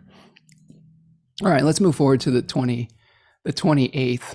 The 28th is actually another big day with multiple aspects like we saw on the on the 16th previously. On the 28th of June, the first thing that happens and is coloring pretty much the entire day is that Neptune is going to be moving retrograde. So it's stationing and moving retrograde in the last degrees of Pisces. So this is something where we may be reviewing some of the sacrifices that we've made over the last few months while Jupiter and Mars and Venus and all those planets move through there. And what have we really had to give up for the dream and for whatever crusade or even illusion that we've had? So we may have to kind of go back and retrace our steps when it comes to that and the ability to have transcendence. So we're also seeing simultaneously the new moon in Cancer. Okay, and I'll talk about that. And that new moon will be making a square, almost an exact square to Jupiter. So hold on, I'll draw these two together. So we've got Neptune stationing, Jupiter in the overcoming square to the sun and the moon, the new moon in Cancer, and then Venus is going to be sextiling Jupiter as well. So Venus and Jupiter are having a positive conversation. We're having a new moon, a new start when we're talking about what we need to nurture us moving forward. Although this is what I will say. Jupiter being in the first decan of Aries is probably going to be making it more important about what do we want versus how are we nurturing others. So there's probably an expansive quality of like, I'm going to do my own thing and everyone else can kind of like suck it, So that is going to be the tension with this new moon, is that we really are going to be feeling inspired towards independence rather than like these mutually beneficial relationships that Cancer 1 is requiring. That being said, Jupiter making an overcoming square is not necessarily a bad thing in Hellenistic astrology. Jupiter's not super comfortable in Mars's house, but anytime Jupiter is making and overcoming anything, that can lead to some beneficial things. So I think that really with squares, there is a possibility to reconcile the disparate energies, whereas at the oppositions, it's much more difficult. So maybe to be able to provide for others, you do need to understand what you really do need yourself. And I think that could be something where we could have some really great epiphanies around this new moon, is saying, oh, for me to really, do a 3-hour live stream, I should probably have a snack, like, oh, I should get up and go get something from my secret candy drawer, candy closet here. So this is something where you in your life may have something really amazing happening in your Aries topic, right? The house that Aries is placed in your chart. In this case, this is an Aquarius, an arbitrary Aquarius rising chart, and there's a new moon in the 6th house of this chart. Maybe a new learning experience, a new habit, a new routine is helping someone to feel like they are being supported properly in their work, in their, the habits that they're creating, in their health, things of that nature. So keep in mind that all of these things are happening simultaneously at this new moon in Cancer. Now, this is also conjoining a fixed star called Mersum at about 7 degrees of Cancer. And that was a fixed star in I believe that's in one of the dogs, Canis Minor. And Mersum was an announcer that was, I believe that one was called Before the Dog, which it basically is one of the fixed stars that appears before a much more important fixed star in Egyptian astrology called Sirius, which announced the flooding of the river Nile. So there may be something that happens that is a precursor to something much more important that we'll see moving forward. So there may be some important messages that you're receiving that are the initiation of a process around this new moon. And you can see that that is also supported with the sextile with Venus and Jupiter, something you're receiving that will lead you to take actions that will lead to greater sovereignty and independence moving forward. Yeah, and Cookerzilla is asking how the overcoming square influences this decan. Well, you know, the decan of Aries is trying to separate from the body, from the mother. So that's the tension that we see here, is because the first decan of Cancer is trying to unify with, you know, the mother and the child and what we need to be nurtured, whereas the first decan of Aries is trying to separate from the collective, to be an individual point of consciousness. Think about it almost as like the infant, you know, being born, severing the umbilical cord. So we have to decide, how do we reconcile that desire to sever from the maternal influence and also be simultaneously supported by it, or by another maternal influence, whatever we need to nurture. So that's probably part of the tension that we're feeling, is our independence versus, you know, our commitment to our family, our domesticity, our, you know, how we create a home and things of that nature. Does that answer your question, Cooker? I feel like I'm talking to your cat now that I know that that's the name of your cat. Hey, Cooker, how you doing, little guy? Are you understanding this, little kitty? Cooker's like, meow, meow, meow, meow, meow, meow, meow, meow, meow, meow. That's a good point. Meow, meow. So this isn't actually Cookerzilla. This is actually this cat that I'm just talking to in this chat. Yeah, I have conversations with my cats all the time, so I mean it's perfectly normal. It's wonderful that you've been able to train your cat to participate in this chat, and all I can picture now is that GIF of the cat like typing on the keyboard, like just at lightning speed. Sorry, this is a funny one today. What's in the air? Where's the moon today? It's in Pisces, isn't it? Okay, so the moon's in Pisces, so all the filters are gone today. So and I doubled down on it by wearing the oil of Fomalhaut, which is also a Pisces moon Jupiter election. So this is the Piscean show today. All right, so those are really the aspects, all the aspects we have in the first decan of Cancer. So that's kind of what we've got for the astrology of the month. So let's move on to the divinatory part of the show, where we talk about the I-Ching and the animal a little bit, and we've kind of been exploring it as we've gone along. And if there's any questions, Spencer, yeah, man who said Spencer talking to his imaginary friends. I mean, that's really what I'm doing here, isn't it? I mean, you all are sort of real, but I'm pretending like, I'm not pretending. I'm acting as though you're in the room with me, because you are sort of. We're together in spirit. Rachel says, I feel like cats could sit and listen intently for as long as we gather. Yes, they could. And if you haven't already, go check out the reel that I made of my cat Gandalf, who was just sitting on my lap and was just staring at me for like a minute. And I cut that with him yawning at a very poignant moment in Heart's song Alone from the mid-'80s, where she does this, Ann Wilson does this amazing banshee scream. And I tried to time it perfectly so that he just stares at you for like 30 seconds and then erupts into the banshee scream. So yeah. All right. Putting a bow on this as we approach hour number 3. Again, thank you so much for being here today. If you've enjoyed what you've been listening to here today, hit that like button, subscribe to the channel. If you want to make a donation to the Chocolate Fund, throw me a super chat or a super sticker or a super thanks. It's so much appreciated. Let's talk a little bit about the goose first. So the goose is an animal that is very much committed to its family, which I think is good for what we're talking about with Cancer season as we wrap up June here. This is an animal that will bond I'm looking at 13 interesting goose facts that were sent to me by my lovely partner Tanya Andrews of Third Coast Mojo. Check out her materia at Third Coast Mojo. There's some really good stuff over there, new stuff coming. Follow her on Instagram.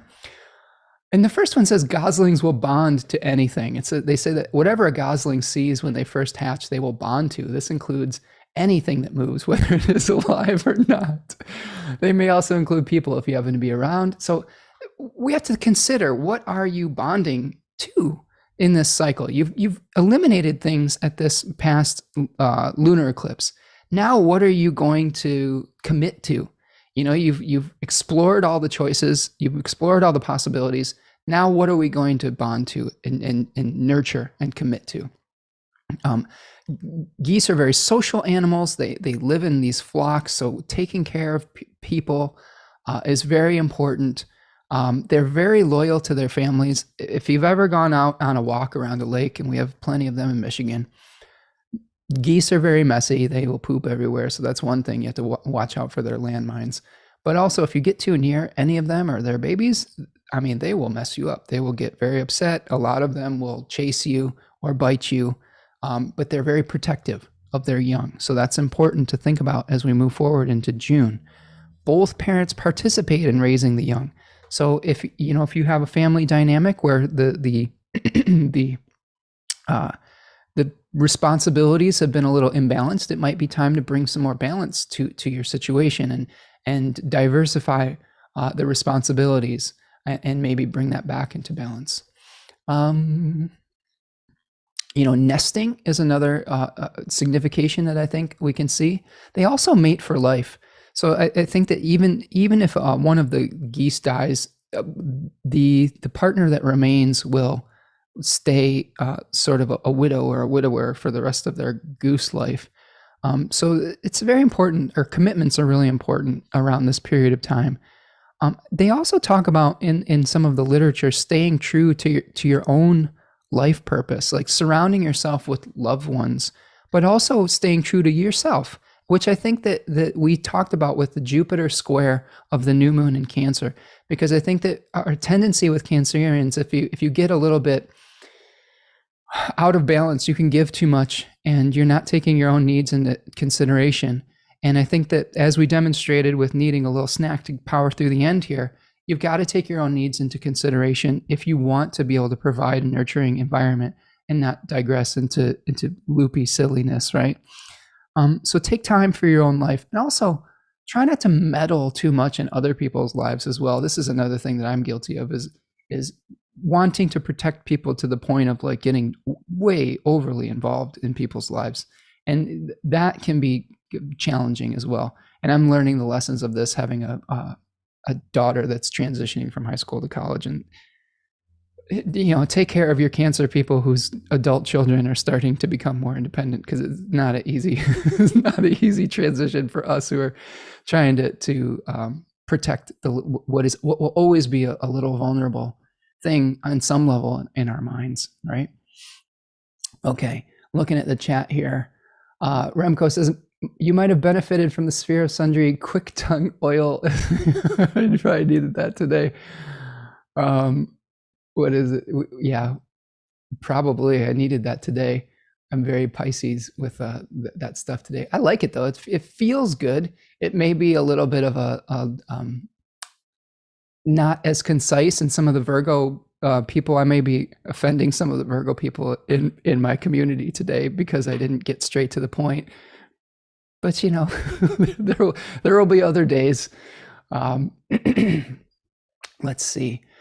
Jody says a goose was chasing me at a yoga retreat. Well, maybe it's telling you to pay attention to your family. I don't know. Exteen says that they get silly with Sphere and Sundry quick silver tongue as well. Yeah, I'm wearing Fomaha oil today, so this is the wizard star that you're getting a full face of. Diving deep into the ocean here with our going with the flow. Jody says adult children are so awesome. Yeah, well, they're still your children. Like you still love them, right? Whether they're adults or whether they're little babies. So yeah, it is We'll figure it out. Let's see. So let's talk a little bit about, well, thank you, Dimpy. Dimpy says, don't worry, you've raised her and that's enough. She knows. Somebody's going to freeze frame that and make a GIF being like a Cancer trying to, ride the wave of a transitioning adult child into the world. Yeah, I'll freeze it again. That's the face that we all make. And that brings us to our hexagram of the day, which is number 28, which is called greatness in excess, too much, overload, critical mass, taking a stand, setting priorities, and making choices, which I think fit really well with the overabundance of pathways that we have with Gemini season. And we feel maybe a little bit overwhelmed at the beginning of this month, where we finally have to let go of some things and make a choice. So this is a breaking point where we feel the maximum strain of our thoughts, of our pathways. And there's a changing line. It says, it's the first changing line at the very bottom of the hexagram. It says, spreading the white Kogan grasses as an offering mat, no blame. So this I-Ching hexagram talks about lowering a very heavy roof onto a structure that we're building. And we're trying to protect the ridge pole, which holds up the roof of the house. And sometimes if we put too much weight on it, it can sag. And in this case, we're talking about the very beginning of what we are of the lowering process of putting the roof on the house. So they spread these white grasses in preparation of some kind of religious devotional offering.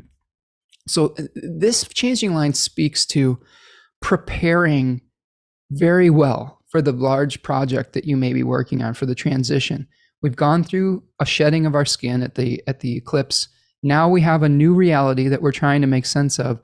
And it talks about being earnest at the beginning of this great enterprise, whatever it is. For myself, it's homeownership. For you, it might be something different. But caution, seriousness, remember Saturn is still overcoming all this stuff. Devotion to a task, really committing to it. If you're going to do something, do it and commit to it with your whole heart. This is a Cancerian tendency, I think. When I'm in for something, I am 100% in it. I am just like, all right, I'm doing this, and you really have to be committed to it to bring it to its full fruition.